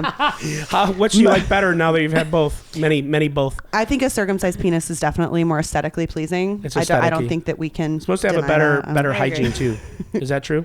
Is there Well, a I think if is you- there a musk? I to think an if you don't wash your dick, it doesn't matter if you It have doesn't? foreskin or not. Okay. Like I think All it's. right. So now that you've led with I got dick, so excited when you wanted to yeah, talk oh about my penises. God. Oh my god.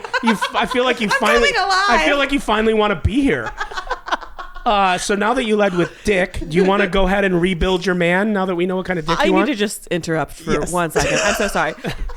This entire time I was like, wow, oh my gosh, Caitlin is literally the perfect like co-host for Nick because you are just like so sweet and like you pipe up like in the perfect moments Yeah. and everything you say like just adds so much. Yeah. Thank you. Now even more so, you are the perfect co-host. Yeah. So all we got to do is once a show, no matter who I'm interviewing, talk about dick. If you want me to light up like a Christmas if tree, you want- will. Yeah. Oh my God. All right. I know. this. Okay. I'm really like so straight. It's embarrassing. Okay, listen to me. Is that true, or was that just fun for the podcast? Is a big package a pre-requirement for you and your man? It's not a requirement. I've But dated build your average or perfect man. small Don't guys, bullshit but you me. asked me what my preference was, and my preference Is is bigger. Yeah. Okay, go on. Okay. I'm sorry. I think too big is just unnecessary and painful. Like you can't get like railed hard by someone who's like super Are massive. you looking for the guy with just your average fair. standard, knows how to use it? I will, Yes or no? more or less, yes. Give me some skin. You might have given yourself Give me away, some- I Nick. don't- You might have think, given. you think I didn't try to do that on purpose? But let's just talk. All right. Okay, Bill All is your right. perfect man now. All right, now Okay. Bill is your damn perfect man. And you're next.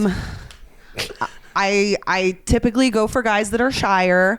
I like guys that like are very organized and type A and like very caretakers.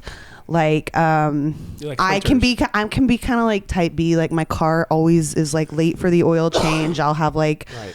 Low tire in my air and like stuff like. So I like a guy who likes It's to. low air in your tire. I know you're excited about all the dick talk, but you got to say the things in the right order. I'm so sorry. What did I say? Low tire air? Yeah, you go. You said I got tire in my I got low tire in my air. I do. I got low air in my tires Yeah, okay. constantly. No, All right. so I can be like kind of a mess about certain things like that. So I definitely like being with like a responsible partner. Okay, And I get to be the fun responsible, one.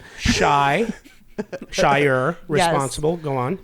And massive cock, and that's it. And rich. Nothing else. And rich. Oh, rich. I Big would dick. I would rather have someone who is financially secure and like had, but like even Is more that so to be than money. Is that to be taken care of, or because you have more attraction to successful men? It's more so it's more so to do with like, I'm a very ambitious person. Like, I like to work, I like to have purpose, I like to have goals and execute them.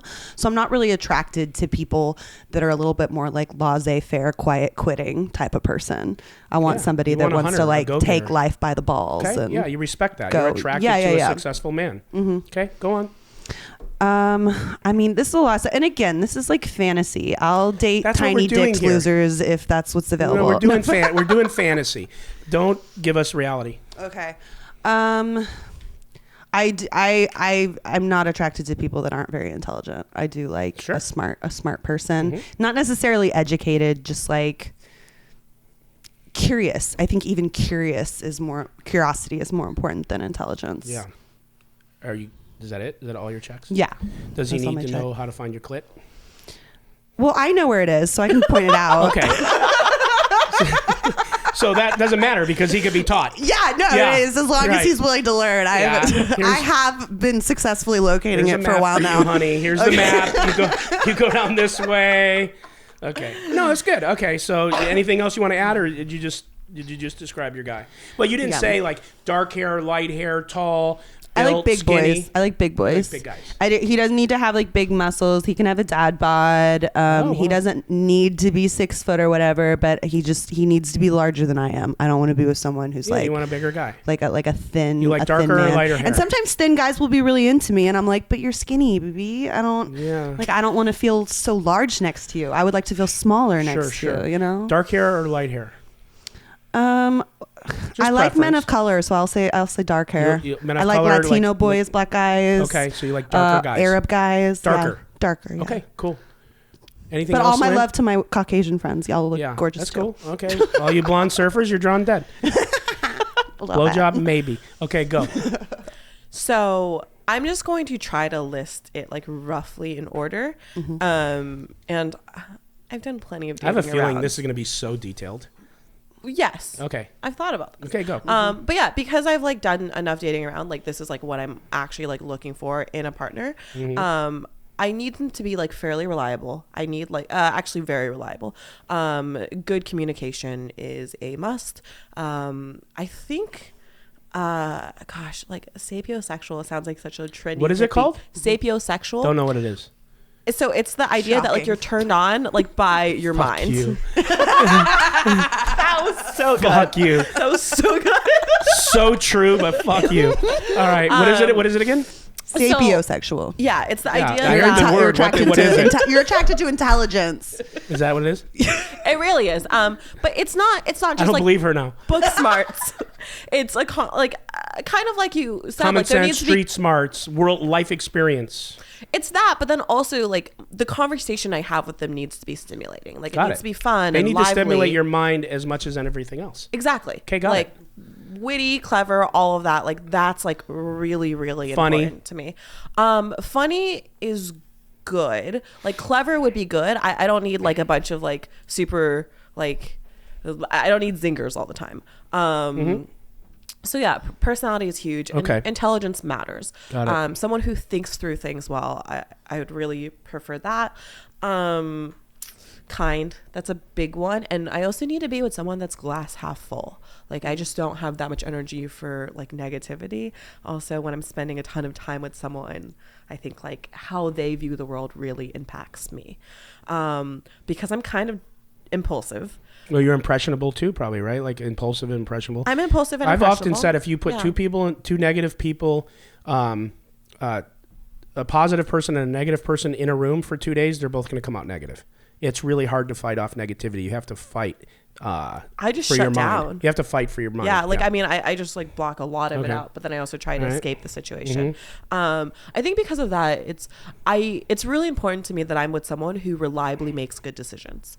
So like when big life things come up, I don't want to be the sole or primary decision maker even, but I also need to feel like my input matters. That aside, looks wise, I don't care that much. Like you can be any ethnicity. Like I like good hair, I like nice eyes, all the typical things. But if I like you, like we can work around a lot of it. In shape matters to me. Like I need to feel like you take care of yourself because Like I do a pretty good job of like making to the gym and all of that. Yeah, so I like that we have different types, by the way. This is like cute. Are this is you, cute. when you first see someone without any of those other things, what's your initial attraction to a guy physically? Do you have, even though you don't have a preference if they're all those other things, are you more attracted to white guys, Asian guys, black guys, tall guys, skinny guys? Like what's, I there really has to be don't think something. like ethnically it matters all that much. I haven't dated as many like black and Latino guys simply because I'm not around that many black and Latino guys. Height, I look forward to some degree, but it doesn't actually matter, right? Like I think it's maybe a little bit harder for someone who's shorter to get their foot in the door, but once they're there, I really truly that fucking do funny? not care. Once they're there, Their foot in the door. it's like a little guy trying to. That's a little harder for a guy to get his penis in the vajay if he's short. But, you know, once he's there and I like him, it's okay. I will say good sex is huge. Like I can't be with someone where like I ever think about someone else. So like, and that's something that obviously like Unless you guys communication- decide together you're going to. Right, exactly. Right. That. But yeah, I think that pretty much more or less like wraps up my Yeah. list. That's it. Okay, guys. Well, if you fit that bill and you're witty and well, you could be short, and doesn't matter what color you are or anything else, as long as you're put together and you're responsible and you show up on time, give Lynn a DM. Yeah, punctuality, top of the list. Your DMs are going to go through the roof. Guys are going to be Thanks, like, Nick. yeah. Appreciate it. Yeah, totally. Yeah. You too. You too, but it's going to be all fucking bazooka dicks that are going to DM you. I'm not complaining. It's what I asked for. Okay. Nick, as someone who Whoa. you Whoa. I'm not answering this shit. What? Go ahead. you've been happily married for quite a while now, right? I'm married 30 years and shit. Yeah. I very briefly met your wife in Vegas. She seems so lovely. Mm-hmm. What tips do you have? Like, for instance, do you think there's anything that we're leaving off the list, or do you think there's anything we are under or over? Yeah, I could answer that really easy because I already did. Oh, It's like this. boy. No, I swear. It's not even going to be a joke. Okay, tell me. Yeah. You can check every single box. I've seen people do it a million times, and they get married because of it. He's this, he's that, he's this, she's this. But box, everything. The bottom line is marry somebody that you have chemistry with, that you like, even if all their shit is the opposite of what you like, but you can't live without them, and you have to be like jealous of them a little bit. Like if you're with someone and you're just not even that, I don't mean jealous like in a bad way. I'm just saying like the chemistry and really just like, I just can't live without that person is the key. And of course, if that person is the way it is, but they're a drunk and they don't work and they're this and they're abusive, then no. I mean, what I'm saying is, of course not. But I don't think checking boxes in relationships do any good, although it's nice to know what you like and hopefully they have these things. And if you're attracted to those things and they have them, good. But I've seen so many people marry the perfect person because they were perfect on paper. It won't last. You will think about the person that's not perfect, that you just can have the greatest conversation with, that you just like are so stimulated by, regardless of looks or anything else. That's the person you should be with, regardless of how big their dick is. Hopefully they're big, and if they are, then oh my God, you got everything. But you know what I mean? No, and in full transparency, we talked about my breakup already on this podcast. I think a huge reason why we didn't end up getting married, despite the fact that we were what each other wanted on paper, was a chemistry issue. We just didn't have that like fire and passion for each other. I've been in relationships like that, and They just don't work. Yeah, from the Because beginning. as soon as, like, look, here's another thing. I don't care how much you crazy about someone. I don't care, whatever. You have to work at monogamy. It's not something that for a lot of, some people it does. Not everyone comes natural. You're going to be attracted to other people. How about we leave it at that? Well, you can, but yeah. you can also choose To not be. non-monogamy. Yes, of course. Yeah. But what I'm saying is, I should have said it differently. If you want People monogamy. believe that, like, if you find the right person, you're not going to be attracted to someone else. That's not true. Yeah. You're going to be attracted to other people. It just has to be worth enough not to do it. Yeah. Right? Or that type of thing. So, yeah, that's like just no checklist. I Okay. did that because it was fun with the checklist. But Yeah. I believe if it's like you just like, whoa, that person is like someone, yeah. I'm just asking questions selfishly. No, for me, do it. so- It's great. Yeah, Ask that was whatever. great. Another question. Are both of you very monogamous, and have you guys always known you would be? You want to go Well, first? I'm married, so this is a tougher question for me. But I monogamy doesn't make as much sense to me. Although you have to lean into monogamy, right? Because that's the way it should be. But so I'm answering it this way. I am very often attracted to other women, and I always have been. And I do believe in my spiritual beliefs that like you should be monogamous, but I also believe that some people lean way farther into that, and it's not meant for them. That's just the best way I could answer that. I don't think it's for everybody. Sure, Yeah. that's fair. Yeah. Does that make sense? Yeah, absolutely. Yeah. Caitlin, what about you? I'm definitely, I think, more of a monogamous person. I don't think I'm emotionally mature enough to handle polyamory, or I don't know.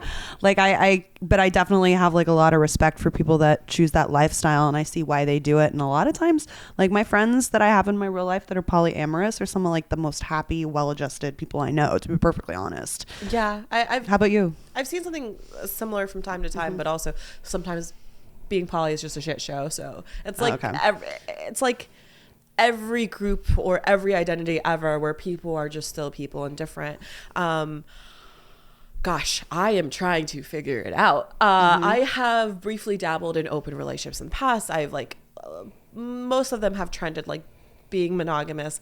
I personally am of the opinion where like I think I bring a ton of value as a partner. I don't really care who you sleep with. If you're in this like wild crazy thing that I'm not into, like I want you to be happy. Go live your best life. Please don't bring home any STDs. So you don't have a jealousy insecurity chip that if you're with somebody and you really are into them and they're into you and you guys have an agreement, whatever that agreement is, you can handle somebody that you love or are in love with have sex with someone else because that does not threaten you. You just want to be their number one in trust, in 100% transparency, and at the end of the day, it's about you two.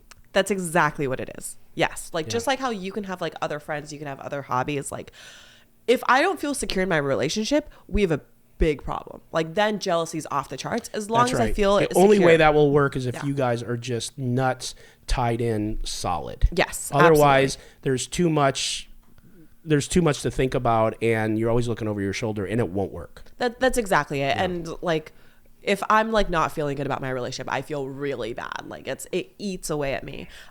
With that said, like this is like something where I don't really like, some people know like, oh, I'm very monogamous or I'm very poly. I don't know that I feel either way. Like I think I'm like a little bit more like fence sitting, where I think if I meet like a great guy, like if we could draw the spectrum, I'm not all the way monogamous. So like you said, I'd have to lean into it. I'd have to work at it, but I think I absolutely can. And kind of like you said, it might also just be like the easier path to take, because talking about like all these things that like make us insecure, or like whatever we're doing with everyone else, like all of that communication, I bet takes a whole lot of work that I don't know if I actually want to sign up for. So all of that just to say. But part of that I clue. heard in there too is that there's a part of you that I wouldn't say is afraid of monogamy, because you just said I probably could do it if I'm with the right person. But there's a part of you that thinks that even though you want to have that love bond and that thing between just the two of you where it's all like honesty, transparent, bond, everything, but you're kind of saying to yourself, what I hear is that you may want to have physical relationships with more people than one, maybe because that's important to you. Maybe. And this is a big maybe, because I think when I like make changes in my life, changes happen lightning fast. And I think this is one of those things where like, I think I used to be able to like crush on a lot more people, and like I just be attracted to so many more people. These days, like it takes a little bit more of a connection, and it's also just not something I'm looking for left That's maturity. and right. You're just changing. It's like we talked about. Is that what it's called? Well, but it's you're evolving. How about Right. that? Not No, maturing. You're evolving into a different person than you were. And to be fair, like I joke, but I really do think it is like me maturing. Yeah. It is. So yeah, like, so I think like at 19, like being monogamous, just, it seems like a lot of work, and it seems like it comes with like a high opportunity cost where like I can't see all of these other people.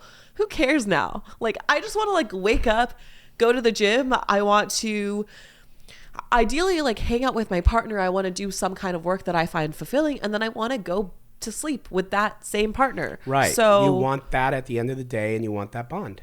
I guess the thing is, I just don't know. Like, yeah, you'll figure it out. You'll figure it out. You're in transition. yeah. Yeah, you'll figure it out. But I would, yeah. I just got so much of that romanticness left in me, like the version of me that watched Disney movies and like rom-coms growing up, and I still like I haven't given up on the fairy tale in my mind So, of like soulmate. Like I believe in soulmates and stuff like You're that. all You over know, the map. You're either fairy tale or big dick. I don't know. Both. Yeah, both. fairy tale what fairy includes a tale big doesn't include a big dick? Doesn't sound like a happy ending to me, Nick. No pun, but I walked into that one. Wow. Sorry. Let me think for a second. Let me gather myself. Nick's blushing. Yeah, no, I don't know if I'm blushing. I'm thinking I had something I was going to add. So I could say this. Let's just say we took Nick at 20 and Nick at my age now, but not married. So we're just doing flat. Oh, like boy. No, not like what you think. It's not going to go X-rated. I'm just saying you made a point that is something that resonated with me. Mm-hmm. If I was in my early days, all you had to do was be hot. Yeah. All you had to do is be hot. I'm in, Yeah.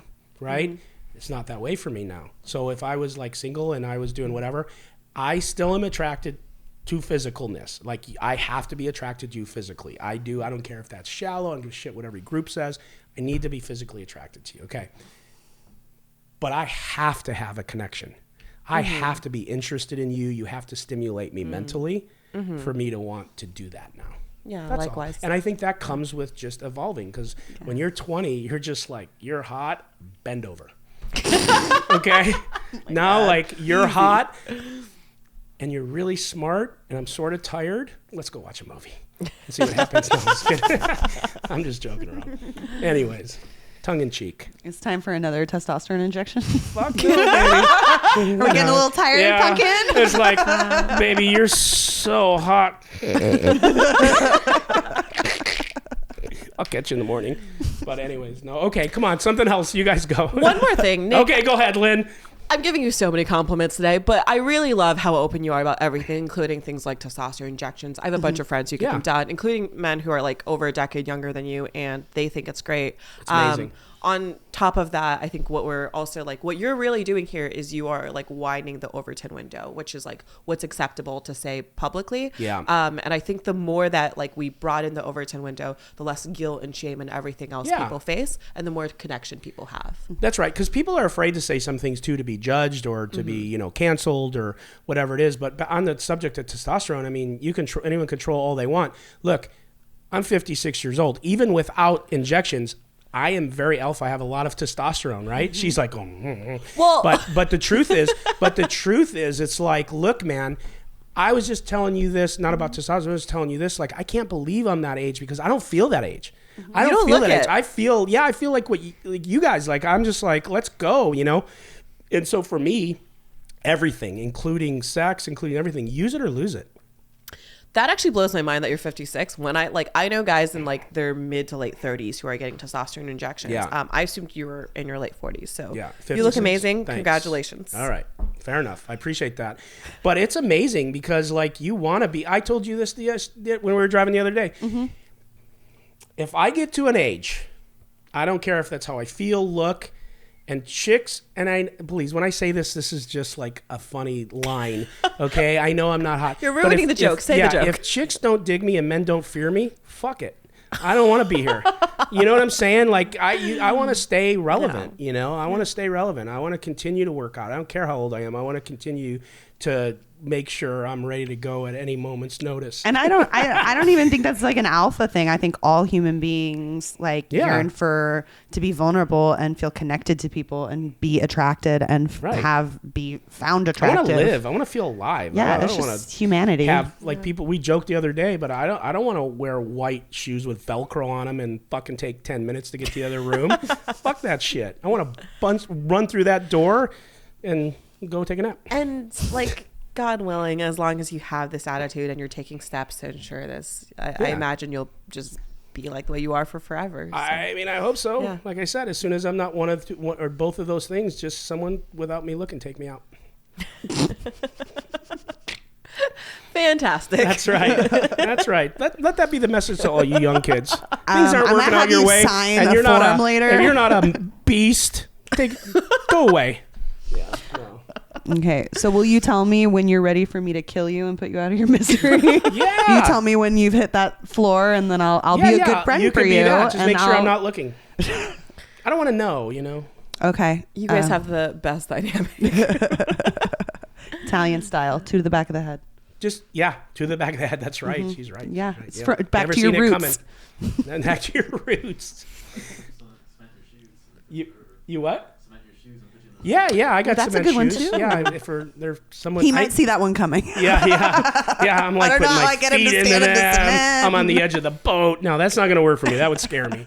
I don't want to do that. Yeah. Nice. What else you got there, Lynn? This is your podcast. Thank you so much. Yeah. Well, welcome to the Lynne Ji podcast. I'm Hello Lynn. Hello, it's Lynne. Hello, it's Lynn. Sorry. Yeah. No, I So think I'm. Tell them where your podcast is and what your Thank IG you. is and everything else. Get all your stuff out there. Yeah, you can find me on Hello, it's Lynne everywhere. Instagram, Twitter, YouTube, and that's it. Actually, no. Do you have a TikTok? OnlyFans. No TikTok? No TikTok. Okay. Not yet. I don't think. There is a chance that by the time this comes out, I will be on audio platforms like Spotify Nice. and YouTube Yeah. podcasts. It's going to be a few weeks for sure. What Okay. is today's date so everyone knows? Because sometimes I don't get pods out if I have so many. January 15th. Okay, so it's January 15th. This will probably be out in like 3 or 4 weeks, probably because we have so many that we have in the can. But this is a good one. Yeah, They're this gonna is love great. this one. Yeah, this is fantastic. Yeah. And if my episodes are uploaded there, it'll be under Layers with Lynne. Fairly cheesy, but I think I'm about it. So That's good. No, alliteration is great. I like it. Thank you. Yeah, You're the best. That's really Caitlin. good. You Yeah, really you are. guys I like follow to be Lynn positive. and watch her podcast.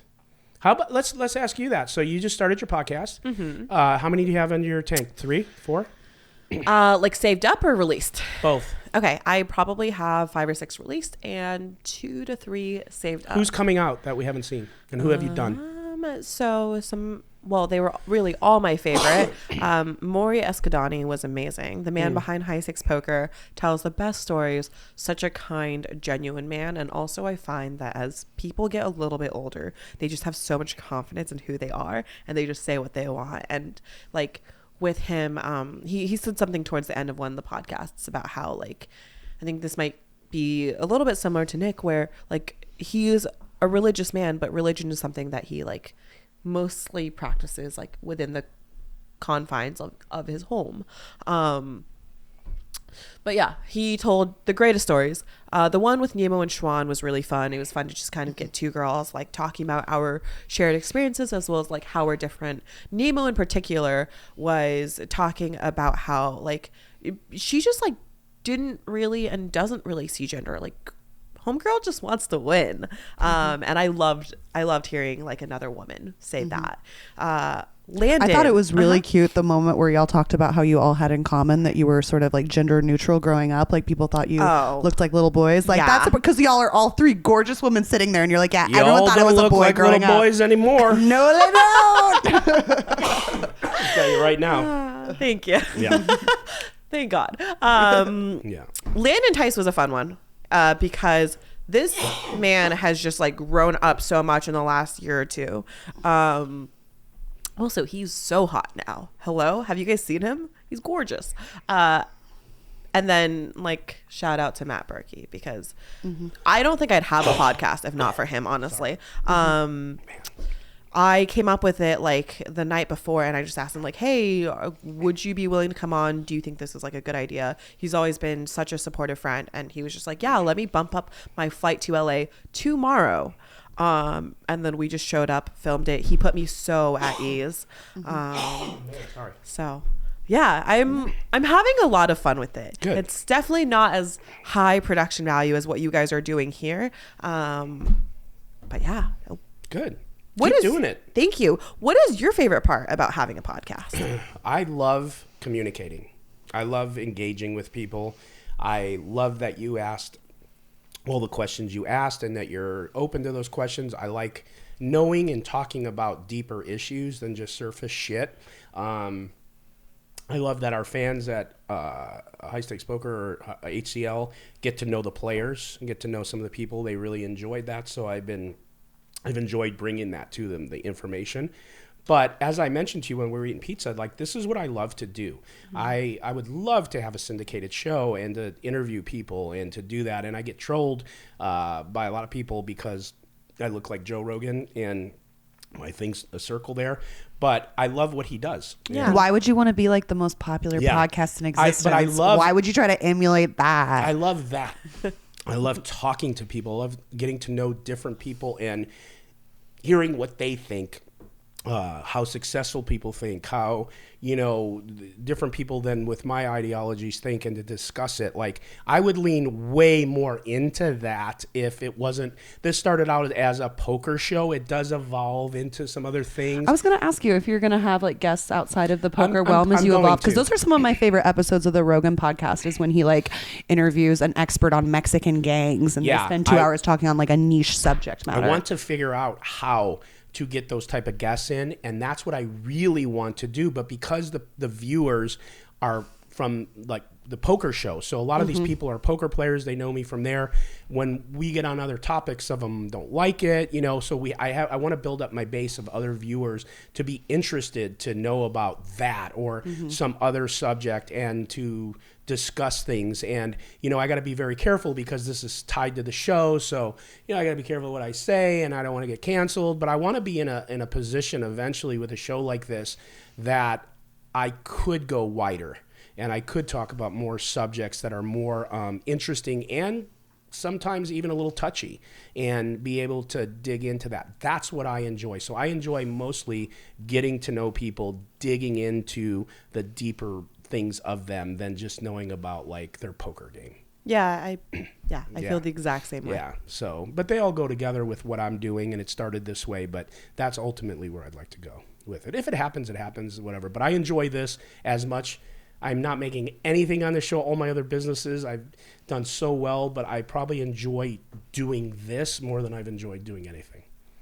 I just love it. Yeah, I'm a good communicator, if you will, and so I enjoy communicating.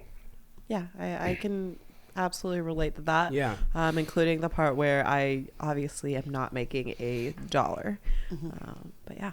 I also have a podcast where I make no money. Talk to them about it. Tell them what it is so they can follow you and watch it. Oh, yeah. By the way, Texas Poker Experience. We talk about mainly Texas poker, a little bit of poker in general. But we have a lot of Texas poker personalities as well as some general poker personalities. We've had Poker Face Ash on. We've had Andrew Nemi on. One of my favorite episodes was the episode with the Poker Traveler. So definitely check it out. Yeah. And one thing I always forget to do, I'd like to do now too, is, because I don't think of it, is, and Lynn, we talked about this a few minutes ago, and you said, it's like, is this a passion project, or do I just lean into talking about what I want to, or do I lean into talking about things that are, going to be more popular so I get more success? And we talked like that's just a decision you have to make. I think I'm trying to balance both, but I say all that to say this. I sometimes have 20, 30,000, 20,000 views on a particular video, or over time, like a month I had like 200,000 and something views, but we have 11,000 subscribers. So if you're watching this, subscribe. Hit the damn subscribe button, because it matters. It shows that what we're doing you like, and it gives us more traction and more ability to keep doing this. So please take that second. It just takes a second. Go hit the subscribe button and hit the like button, because believe it or not, if somebody is doing a poker show and they're out 5 days a week, they want you to hit the like button. They want you to hit the subscribe button. We are on social media or out there on the internet or YouTube. That's what we need. That's what we want. So please do that because it's appreciated. I want to get those up. Yeah, leave a comment about whether or not you have an elephant dick and you know where the clitoris is. Oh my God, is. they are going to be and then going crazy. We'll engage with you on that. They're going to be going crazy. Thank God they can't Caitlin post in particular. pics. Yes, I will be scouring the comments to find you. DM Caitlin all of your dick pics, and she will get back to you. I'll if give she's you interested. very constructive feedback, some helpful criticism. Yes. Yeah. Please don't DM me any dick pics. I will block you. Guess what? I'm probably going to get them all. Yes, actually send them No, I don't want them. He wants If I them. get one, that'd be hysterical. I'm going to forward them to both of you guys. Okay. Do you have anything left for this young lady, lovely young lady? This Lungley. I just wanted to give you props because I just think as a poker player, you're so fun to watch. I got to do commentary for the vlogger stream where you got it all in with Jack 3 really early on hand. and What hit can I some. say? I know, it was beautiful. Andrew's in it. He called you with Ace Jack, and somehow you still won. Me with Ace Jack. What are you thinking? Shovel the chips in, bro. You have an ace, and it's me. Ridiculous. And then I saw another episode more recently of Hustler when you did the vlogger stream with Botez, and you shoved all in on her with 7 deuce, and she was like, "I don't believe you, Lynn." And she eventually found the call. But you're always so good natured. You give so much action. I always love watching a stream that you're a part of. So thanks for being so great for our community. Yeah. And I will say, I've known you now maybe a few years, 3, 4, 5 years, maybe I more. think we've known each other since I was playing underage. So we've known each other for a while now. That's right. Maybe it is 5 or 6 years. Yeah. Gosh, we were hot when you were underage. No, I'm kidding. Edit that. Keep it in. Keep it in. No. Nick's partially joking. No. You're hotter now. Oh my God. And I mean it. Edit that. So let me start over. So that was just a total joke. I didn't mean it. You found it. You found the one thing we have to edit out. This is how people ruin their careers. To be fair, I was casino underage, not legally underage. Just Oh my God. Perfect. Leave it. I was 19, 20. I wasn't like 17. Yeah, no, 17 is no good. Okay. Yeah, okay. Anyways, whatever. but what I was going to say is I've known you for a very long time. And no bullshit, you've always been so fun at the table. And I'm not just saying it because you came on. I'm trying to be nice to you. So fun at the table. It's always awesome to play when you're at the table because your energy is so good. At the Gardens, you were my soft serve buddy. Anytime I got up to go get a soft serve ice cream, Lynn, soft serve, yep. And so I'd come back with 2, and we had fun doing that. But you were great on this show. You gave back a ton of content. You asked great questions. I'm glad you did that. It allowed us to just engage with you. And do you have any final thoughts that you want to say something, shout out to someone, or leave us with before I close? Yeah, just thank you guys so much. And also, just want to remind everyone that being kind is free. So there it is. Be kind. It's free, and not everything's free.